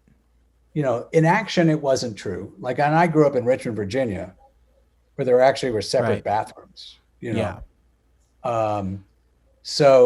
But there was there's always been that core idea. Wow, I'm really excited now about this. With everything falling apart, there really was always that core idea about America. Yeah. That we taught. Now, it wasn't true, but the idea was there. Yeah, we were taught that idea, and then in the fourth grade, but then the fifth grade, 9/11 happened for me. And that was like the most unified I'd ever seen America. Right. We had the American flag in front of our house on the west side growing up. All of our neighbors had it. The sidewalks were painted red, white, and blue. That was like the craziest. And I remember my teacher in the fifth grade being like, can you guys just stop and think about why it took that day to do this to us? And I was like, oh, yeah. And that was like the first time I'd ever had like an adult like be like, why now? And how long did it last? Till 2003 when we invaded Iraq, I think. Yeah, right? Very long, right? And I had my own mini 9/11 story, which is that I was getting divorced and I had 3 kids. And my life was a nightmare. And it was we were getting divorced when we were in a mediation meeting when the second plane, we saw through the window, the second plane flying really low. Oh my God. And we didn't know what was going on. And then we had to get the kids together and the buses were stopped and I had to find them and I ran around, all this stuff. And so for 2 days, this terrible divorce, it was such a nightmare. Right. She was nice for 2 days and then she stopped. Right. Yeah. Yeah, no, that doesn't happen anymore, does it? It doesn't happen, yeah. I mean, it didn't happen on the pandemic, and we'll see what happens now. I think I felt it for like a week in the like for the initial 2 weeks when we were all like, "Oh, we're in this together. It's just 2 weeks. We can get through 2 weeks." And then it turned ugly really quick. We're like, "Okay." Yeah. It's kind of when. Go ahead. I'm sorry. It's kind of when the unifying thing kind of breaks up when there's like a lie, when we feel like we've been lied to. I think that's why in 2003 when Iraq happened, it felt like we were, there's something fishy here. I think that's when the unifying breaks up. Right. Same thing after the second week, we're like, okay, now it's going to be a month. Okay, now it's all bets are off. And I'm white, so as you can tell. So, and I grew up in Virginia, and it wasn't okay. Right. It just wasn't. Mm-hmm. And all the things that that have been in the news have been going on forever. I mean, I grew up in, the Daughters of the Confederacy wrote our textbooks. Right. Yeah. I've talked to a few people on this podcast actually who are from Richmond, and Really? my buddy Manuel actually studied Southern history, and he said it wasn't until college where he got the truth. Yeah, I'm sure. I'm Yeah. sure they still don't have the truth down there. No, it's the same They thing. didn't. So No, not at all. yeah. Yeah. You Yeah. know, there was a great music scene down in Richmond. Richmond There was still kind of is like- kind of, right? I There might be. I don't know. I I had a haven't great been show. there. I haven't been there, but recently. But when I was there, there was this area called the Fan District, and it was like the Southern Haight-Ashbury.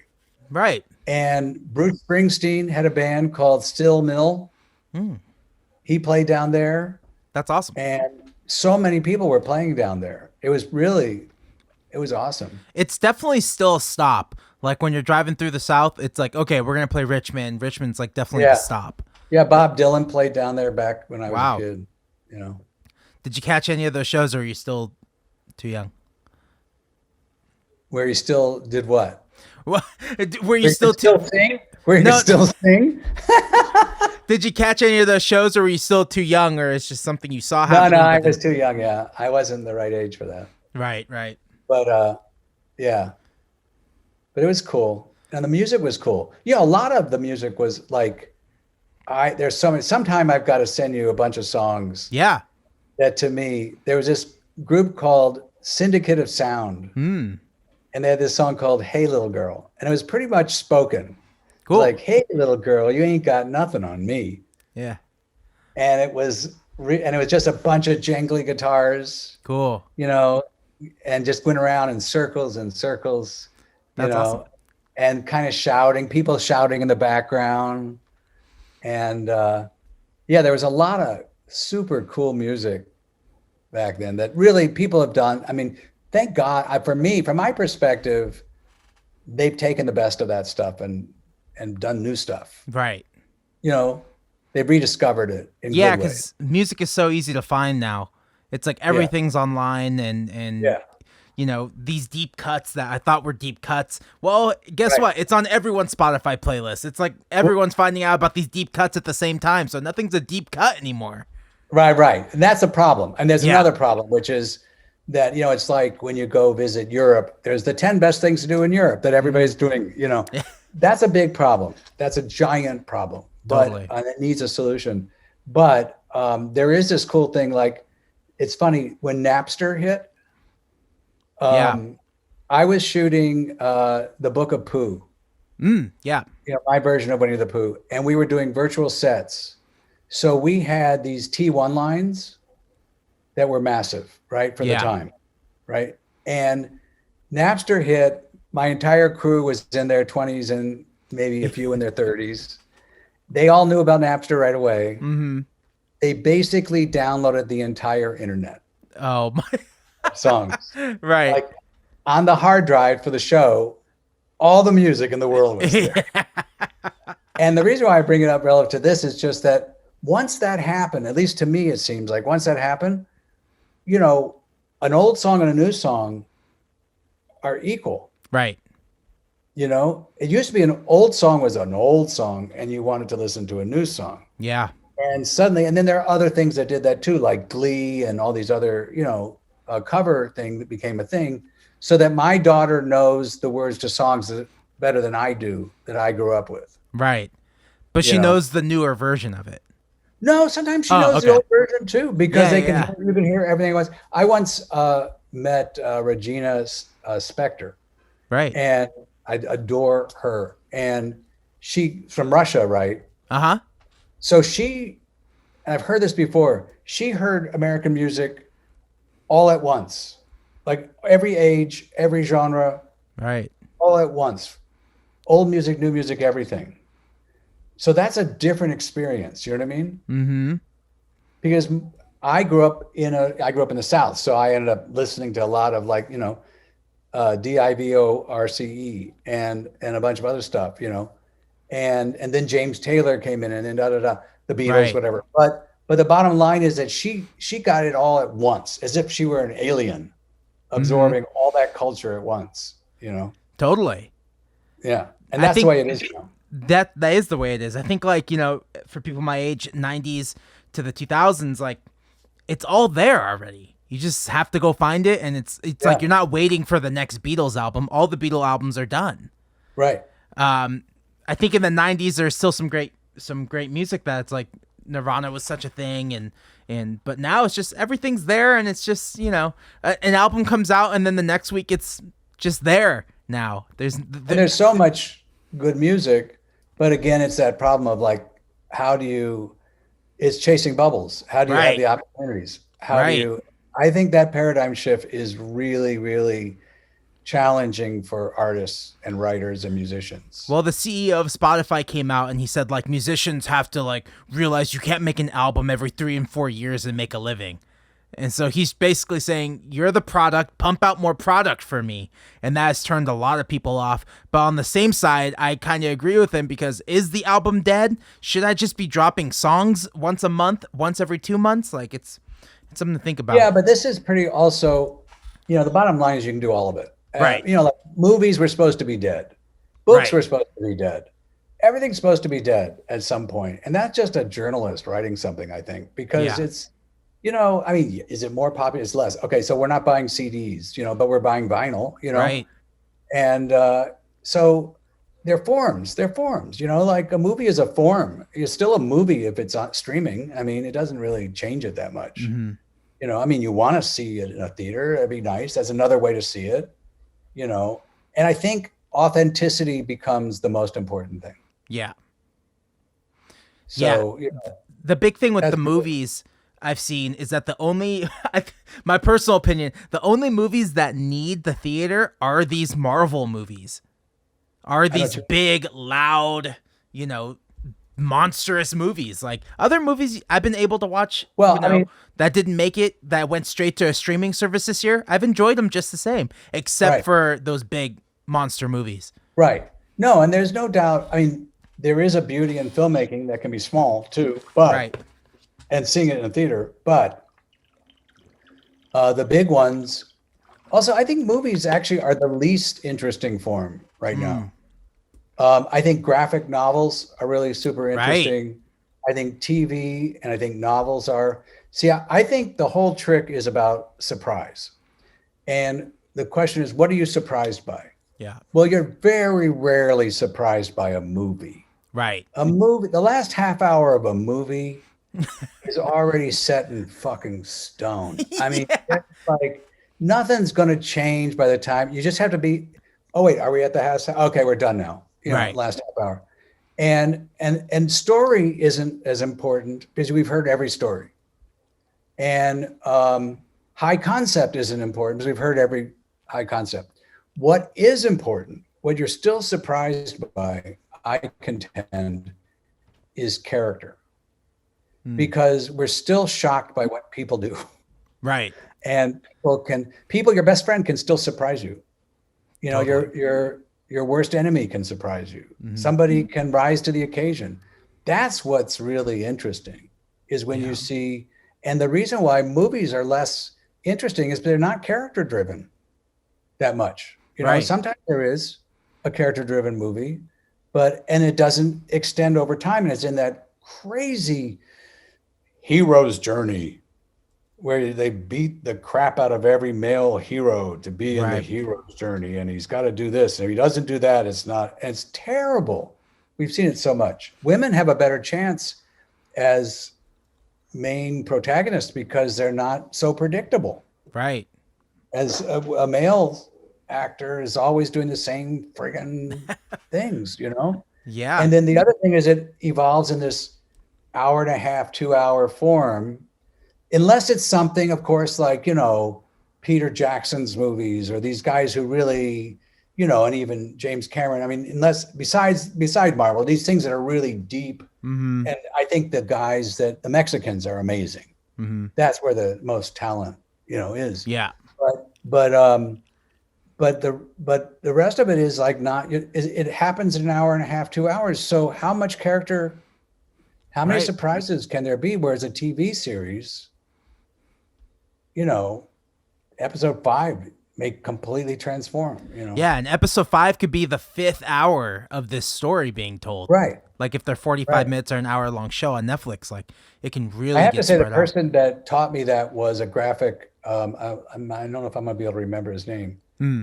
I'll remember later, but he was a graphic novel, a comic book basically writer and or artist, or he designed his own. They're quite famous. I feel bad I can't remember right now, but and I just adored his work, and I just met him at Comic-Con once, and I said, why is your work so great? What's the secret, to how amazing it is? And he's the one that said character.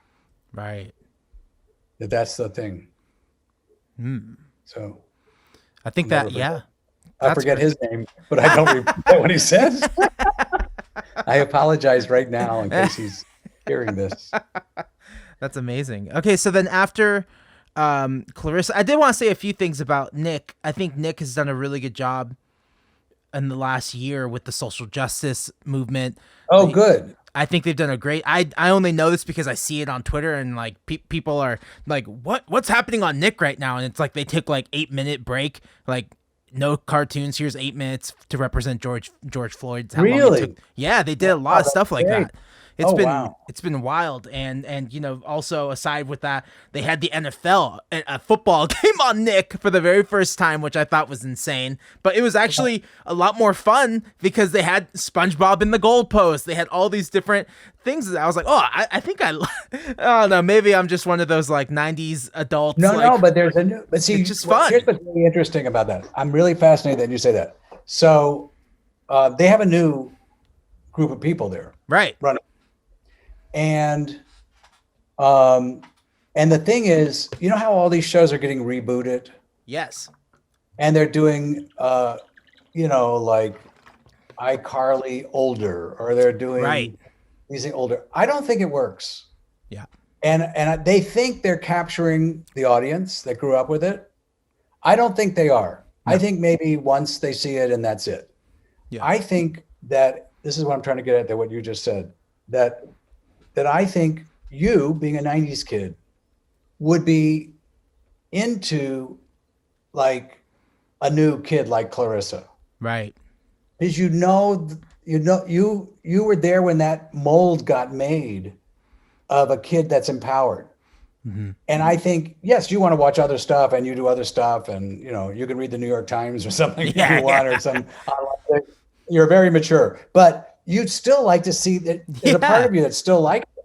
And I think you'd inspire a new audience, and you'd get the millennial audience, because the true vibe of Nick, there isn't a place to get that true vibe, and it's the true vibe that matters.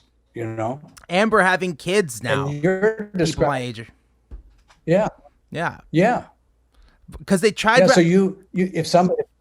Go ahead. Sorry. I know they tried that with the Rugrats all grown up, and I think I watched like one episode and I was like, this is not it. No, but they still haven't learned. Yeah. No. But we'll see what they do. I'm hopeful. Yeah. I hope I get to do something with them. We'll see. Totally. And you're also a script supervisor for shows like Doug, Rugrats, and Ren and Stimpy. Yeah, I was a story editor for all those. Oh, okay, story editor. And Rocco too. And Rocco? Yeah. So what was that like? Like just being like every day, just getting handed like script after script after script and trying to edit it, or like is that fun versus the creative? The editing versus the creative? I liked it a lot. Really? I think each of those shows were run by one or more truly creative people, as equally, if not more creative than me. Mm-hmm. So they didn't all really like me giving them notes. Yeah. Again, I had my line is, I could have been raised by wolves and I would have had better social grace. Right. And so I wasn't the best.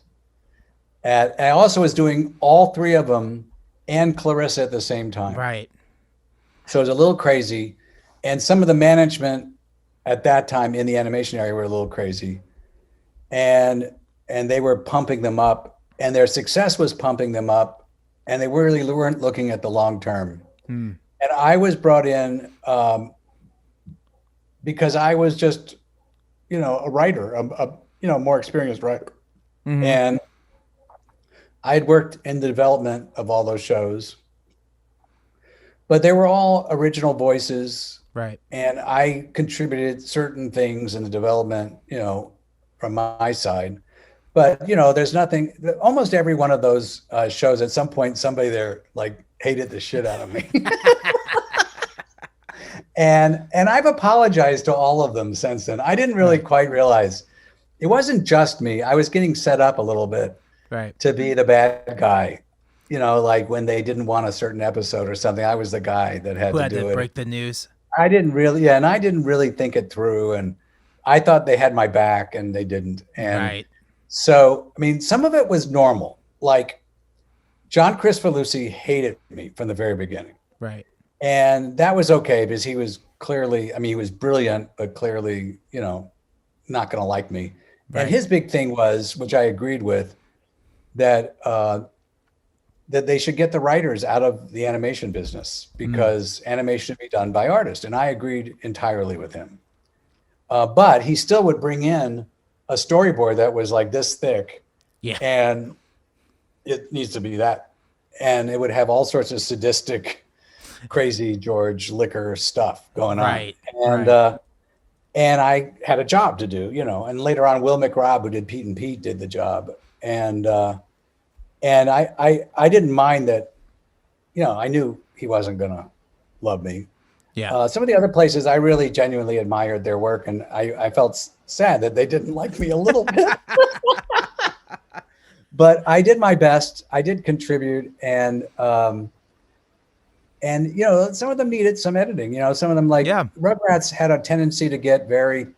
There was a show called 30 something at the time, or it had to be a kids show because it was on Nickelodeon, and it kept on veering into being an adult show. And one of the things I wanted to keep it that way, and there were different things, but they were all brilliant on their own, and they probably could have done it just as well without me. But that was my job, and I loved them, and I'm extremely proud of working on them. At the time, and I'm pretty sure this is true. I'm not 100% sure it's true, but I'm pretty sure South Park was submitted as a kid show. Really? I remember exactly the animation style. I have an image of it. I remember sitting there watching it, and thank God we passed on it because that would have ruined that show. But they wouldn't have been able to do anything. No, they wouldn't have been. Ren and Stimpy did a lot though. They got away with a lot. That was the days where Ren and Stimpy was on, so it would have gone pretty far before it would have been. But I'm pretty sure I'm going to see if I can find that out because I remember seeing it. No, we were seeing some amazing stuff. There was stuff that didn't get done that I wish we had done. Yeah. There was all sorts of cool pilots. So when you say Rugrats, the writers of the Rugrats are trying to make it too adult, was it like the humor, like the kids aren't going to get these jokes, or the storylines? No, I'm all for jokes that kids don't get. I believe in the dual premise writing where Bugs Bunny is the best example, or Rocky and Bullwinkle, where there's tons of stuff kids don't get. As long as you know what's going on as a kid, Totally. It doesn't matter if you don't know everything, right? I mean, the classic version of this is when on Sesame Street they do Cookie Monster doing Monster Piece Theater, right? And he's got a pipe. I think he had a pipe. He had a pipe. He's sitting in a chair, a wingback chair, and he's saying, and then Grover does 39 steps, and he's like running up the steps. Well, no kid knows 39 steps from Hitchcock. Right. No kid knows Masterpiece Theater. No kid knows what he's dressed up as, but it's funny looking, Right. And it gets the idea across. And so you've got a cool thing that later on when that kid grows up, they go, oh, I get it. That was, this, and that was this, and parents are watching and they get it. And Bugs Bunny wasn't even done. Bugs Bunny wasn't even done for kids. Who was When what it was was in the the movie idea? theaters, it was adult. It was adult entertainment. Mm, Betty Boop was adult. right. Coco the Clown, all those cartoons were adult. That's And wild. they only became age compression. They only became kid stuff later on. Right, right. I remember we talked once, and you said that the creator of Ren and Stimpy had 18 characters at one point, and you guys Yeah. had to trim it He down. had Is that he came also in part with of? something like, yeah, he had 18 characters. He wanted to do all of them all the time. And that's the kind of thing, this is sort of basic. I was basic development where, Right. you know, we need to pick two characters and focus on those, and then we can add more later. And that's the tricks, that's the tools of the trade, doing that kind of thing. And making sure, a big thing, I make it sound like I'm doing nothing, and it wasn't nothing, but look, I've done a lot of 100-episode series. Right. And I know from even doing my own shows, I have to do this. It's everybody gets a really good idea, and then they want to put more characters in and expand it right away because they get bored and it's kind of boring doing the same thing over and over again. But a really good show, especially in those days, it's different now. You get these 7-episode, 10-episode series, and you get to change radically and some other things happen. But especially in those days, it's still true. If your idea, like I think Stranger Things got off track, I mean, if your idea is really good, you have to keep digging deeper into that idea. You got to go deeper into those characters, not keep adding something in and making the world bigger and bigger and bigger, because you can still do that at certain points, but you're not getting the real kind of depth that you want from your characters, and not the, because when you get the depth, you can take your audience even further, And that was that guy's suggestion also from Comic-Con. Character. Character, yeah. Yeah. Totally. And so I definitely came in with those kind of restrictions, which were right, to do. And that made the series more focused. But there were other people too. I mean, there were a lot of people focusing the story and trying to make it work. It was very collaborative. And like I say, all the creators of those shows were great. Right. Yeah. Okay. So then after Nickelodeon, you went and did Bear in the Big Blue House, or there's like okay. Now that's a crazy show because that's one of those shows I was too old to be watching, yet I still watched it. Good. What that came out 97? 90. I did the pilot in 97. Yeah. My daughter was born when I was shooting the pilot. Oh, wow. Yeah. That's awesome. Yeah. And the idea of doing a puppet show, does this go back to your early days in New York trying to do avant-garde weird puppets, or? There's some vibe for it. I did a series before. My first puppet series was something I did on my own called Twisted Puppet Theater. That's also, they have it up at UCSB, and it's in that lecture I did. And it was puppets for people who hate puppets. Right. And I went back to O'Donoghue, who hated Jim Henson and hated puppets. And I asked him if he could imagine a puppet show, what would it be? And I think he told me something like, something like beating a puppet up or something like that. I forget. Oh my God. But it was like I really liked it. It got a little, it was on Showtime for a bunch of, it kind of got a little cult following. You can find it on YouTube sometimes. And there were just really weird puppet kind of performance stuff. Like there was this box. One of my favorite things is there was a Jack in a Box in this sort of limbo space, old carved Jack in a Box with a crank. And the crank goes on da da da da da da da da da da da da da da da da da da, and then the crank drops. It falls out of the box. And inside the box you hear, hey, wait a second. And you see the top of it jumping. Yeah. Let me out of here. Nice. And there were lots of kind of sick comedy stuff in there. It was great. And so then you thought about doing the a children's show for. Then I became more wholesome. And I thought, do you think that was the change? Do you think having a child was a change of smoothing out your edges? Oh, having children? No, because I did Clarissa and I didn't have any kids. I mean, I did a lot of shows before I had kids. It's more about being a kid than Right. having a kid, in my opinion. Right. But although having kids definitely made Bear a bigger, deeper experience, Mm. because it was definitely in sync with my parenting and my kids. Right. And no, I got hired by Henson in an overall deal, Mm. and I said that they needed to do Barney right. They needed to figure out how to do a good Barney. Yeah. And Barney did some things right. I have to say, Barney brought some interesting things to TV, like emotion, and Mm-hmm. it was schmaltzy and all that stuff. But there was there was a kind of hugging going on that wasn't on Sesame Street. They don't Mm-hmm. hug a lot on Sesame Street. That's right. They count a lot. Yeah. They do the alphabet. They do curriculum all the time. They Yeah, don't like think, they focus on education. yeah. Yeah. I think you can do both. And Bear did both. But anyway, and I had this idea after I did Clarissa, because when we built a set for Clarissa, we built basically the whole house that she lived on on the floor of the studio. And I thought, wow, you can build a whole house. And wouldn't it be great if you could build a house? So the first idea was this big house, and it was even called Big House. And that sounded too much like prison, so I had to change that. And then I had to figure out who lived in the big house, and then I came up with this idea of a bear, because I think bears are a natural kind of bear instead of a fakey bear. And that I think little kids see adults as kind of big lumbering creatures. Mm-hmm.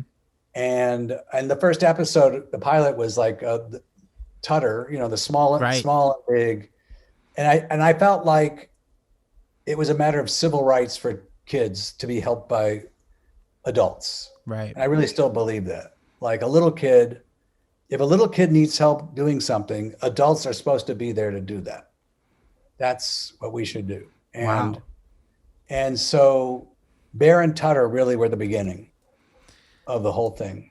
And then what was the beginning stages of designing these puppets? Did you have any hand in that, or? Oh yeah, a lot, but I didn't design it. I worked with the most talented puppet designer I've ever met, and I think one of the most talented puppet designers, period, a guy named Paul Andraco. Mm-hmm. He was working for Henson at the time.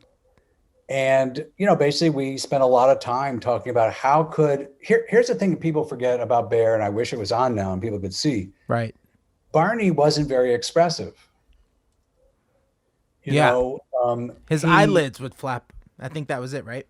Yeah, and he had these flippy arms, and he didn't really talk to the camera as much as he went like, right. And he was infantilized.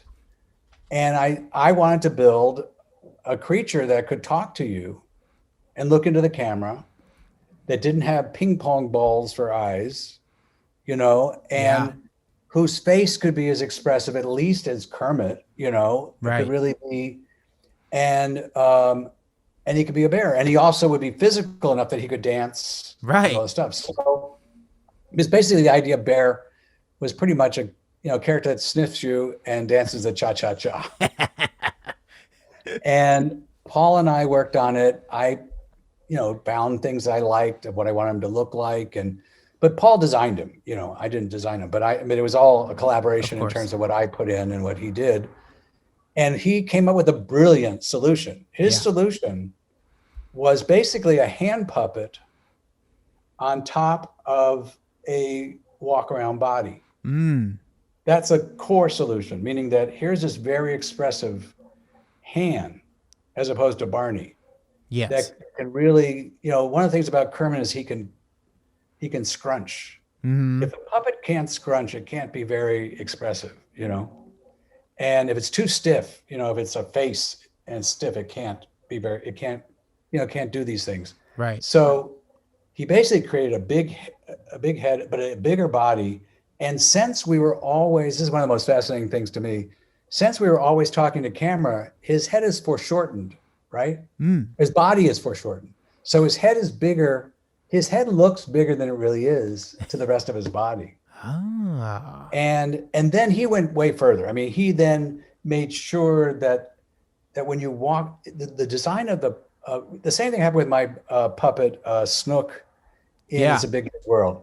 The design, and in some ways, Snook has other advantages because he's even more flexible and he can lie on the ground and get up. He could do more things. Right. But Bear was plenty great. And Bear, he designed Bear a saddle inside so that Noel McNeil, who brilliantly played Bear, and that was the same problem with Clarissa. I had to find a bear. Right. And Noel was the guy, you know. And again, Noel is in almost every single episode of every show. You know, he's always talking to camera. I mean, he's doing everything. And he's dancing without being able to see sometimes. Right. So he's unbelievably brilliant as a performer. And so I lost track about something about... was he also the voice actor as well? Yeah, he's the voice.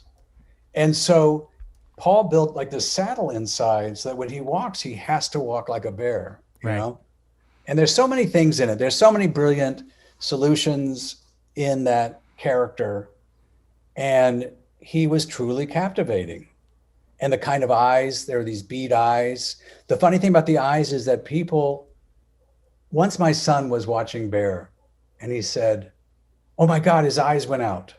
And I didn't know what he was talking about. And then I realized that the lights on the set reflected on his eyes. Oh. And that's how we know somebody's alive. Right. Is if there's that light on their eyes. Like a little glossiness or something to it. Yeah. Yeah. So that was super cool. And the design was brilliant. It was a brilliant design. And the show was designed brilliantly too, because the show had two stages or two. What? There's a living room and then there's like the kitchen, right? Or how many stages, how many things did you have to build? Well, this is what we built. First of all, everything was built on a 4-foot tall platform. Because the puppeteers had to be able to go underneath. Right. And we could drill a hole in the floor anywhere. Yeah. And a guy could, have a puppet there. It was wild. And then we put the first floor of the Big Blue House on one side. And then we built a camera lane and put the other side of the house, the second floor. I think there's just 2 floors on the attic, right? Right. And on the other side. So that meant that the camera could just buzz right through walls and could go around anywhere it wanted.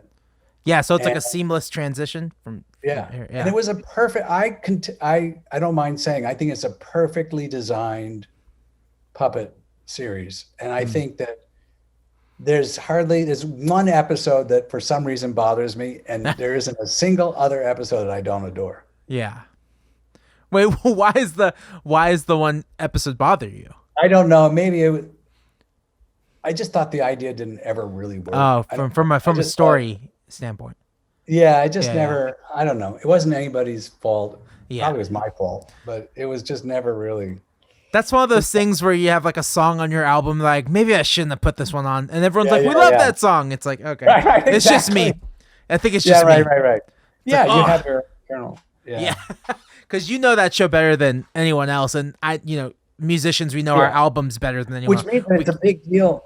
It's a big deal that I thought the rest of the shows were really good, because I'm really critical of it. Yeah, that's awesome. I asked Instagram for some questions, and someone wanted to ask, what was the last day like on that show? On Bear? Yeah. Oh, it was kind of sad, I guess. I'm trying to remember. I mean, we had a really difficult time with the network at the end. Right. And and every year of that show, we had to save it. Every year was going to be its last show. Right. And so, I mean, I was ready to move on only because my life was moving on in so many ways, and I had, by the end, I have to say the last episode we shot is the last 10 episodes weren't shown in a normal way. They kind of held them back and then played them and didn't really make anything of them. And it's a shame because they're beautiful shows.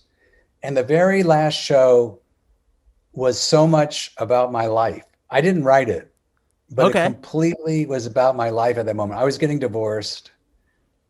I ended up being I ended up raising my kids pretty much by myself. Right. And the last episode, Bear takes them they think Bear's going to go away and leave them. Mm-hmm. And because I think he won a cha-cha contest, named that cha-cha. Yeah. And they're all worried. And then Bear reassures him, and he did win the contest. And with the contest, because they heard he was going to go on this trip, he was hoping he was going to win. You know, they heard all the wrong stuff, right?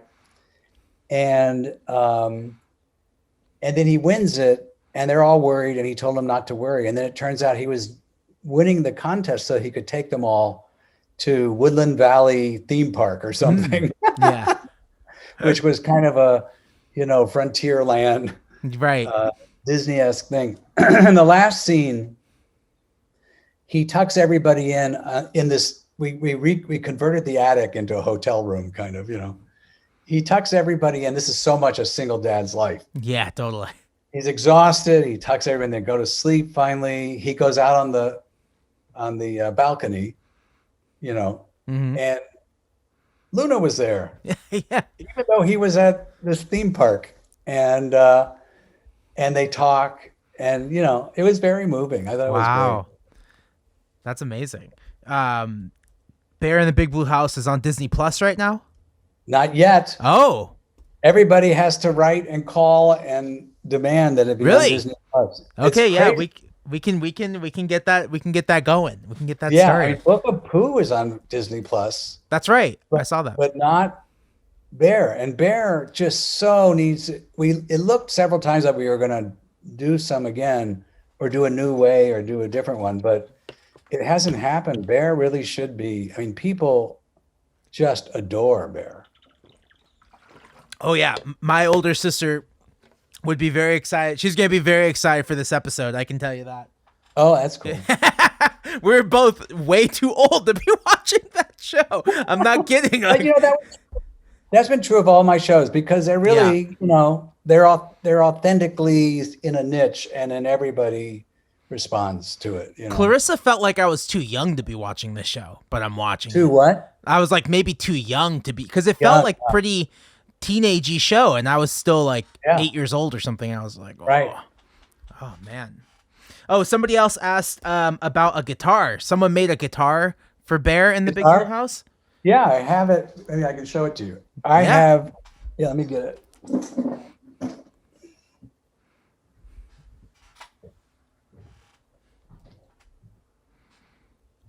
Mitchell is going to get the guitar. We're gonna hear about it right now. Oh wow. So the way this. Well, first I'll show you the guitar. So that's the logo Wow. for. I don't know if you can see it, but that's the logo Yeah. for Bear in the Big Blue House. With Wow. the bear in it. The house with the bear in it. That's amazing.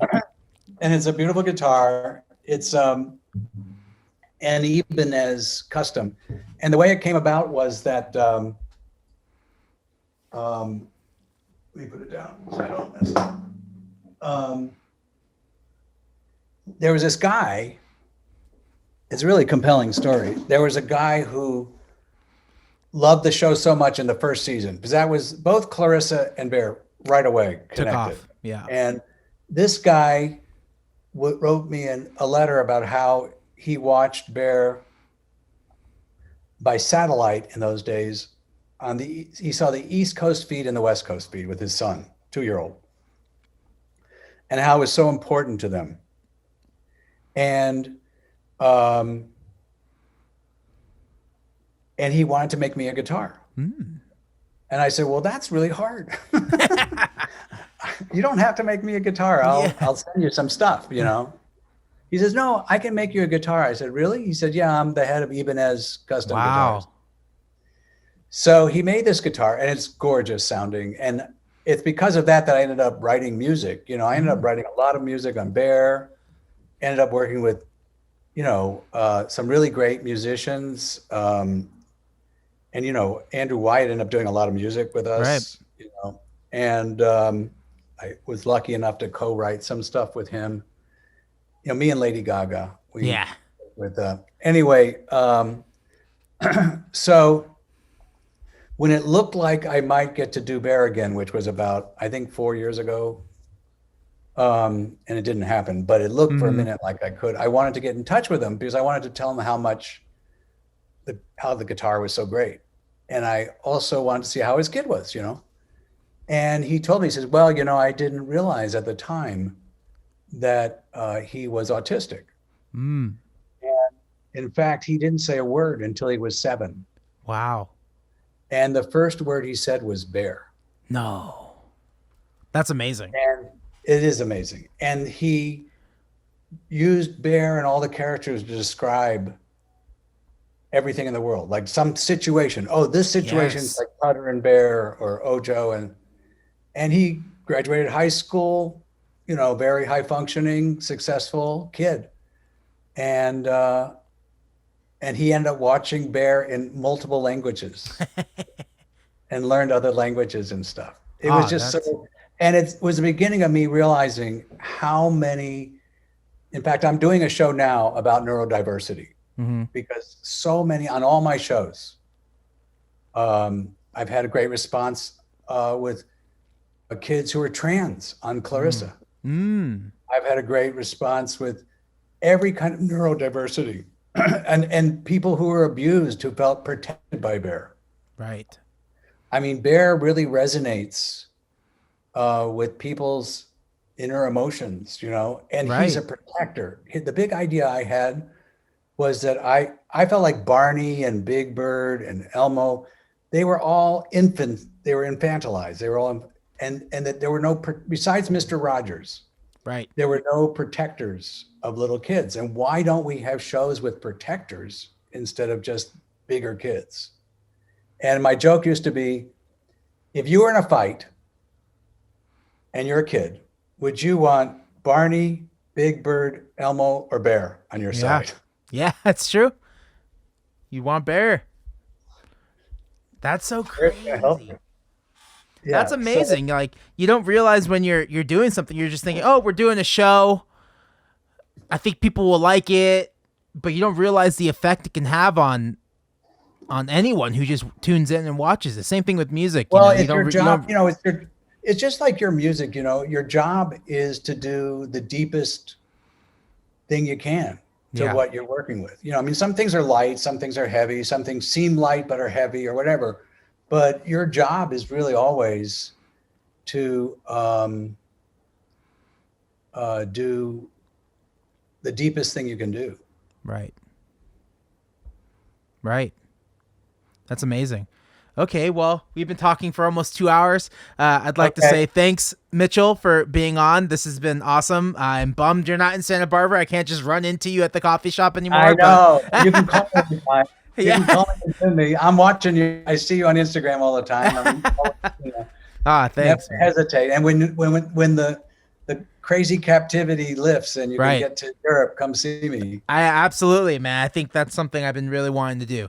Gotta get to Europe. I started taking bossa nova guitar lessons. Oh, really? Yeah. No, that's all. Was someone over there or yeah, but it's on Zoom. Yeah, right. But yeah. That's amazing. But that's so cool. Well, I always ask people this at the end. So what's the best way for people to support Mitchell Kriegman right now? Oh, geez. I sort of think of it the other way. How can I support everybody else? But no, I don't know. I mean, I'm doing a lot of cool things, TV wise, and they're in the works.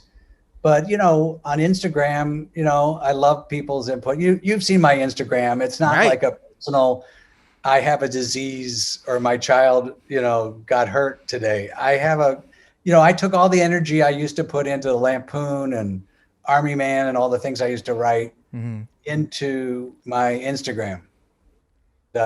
And now I'm on Vero too, and I have a Facebook that's a little more political. Right. So if you don't want politics, don't go there. Don't head to the Facebook.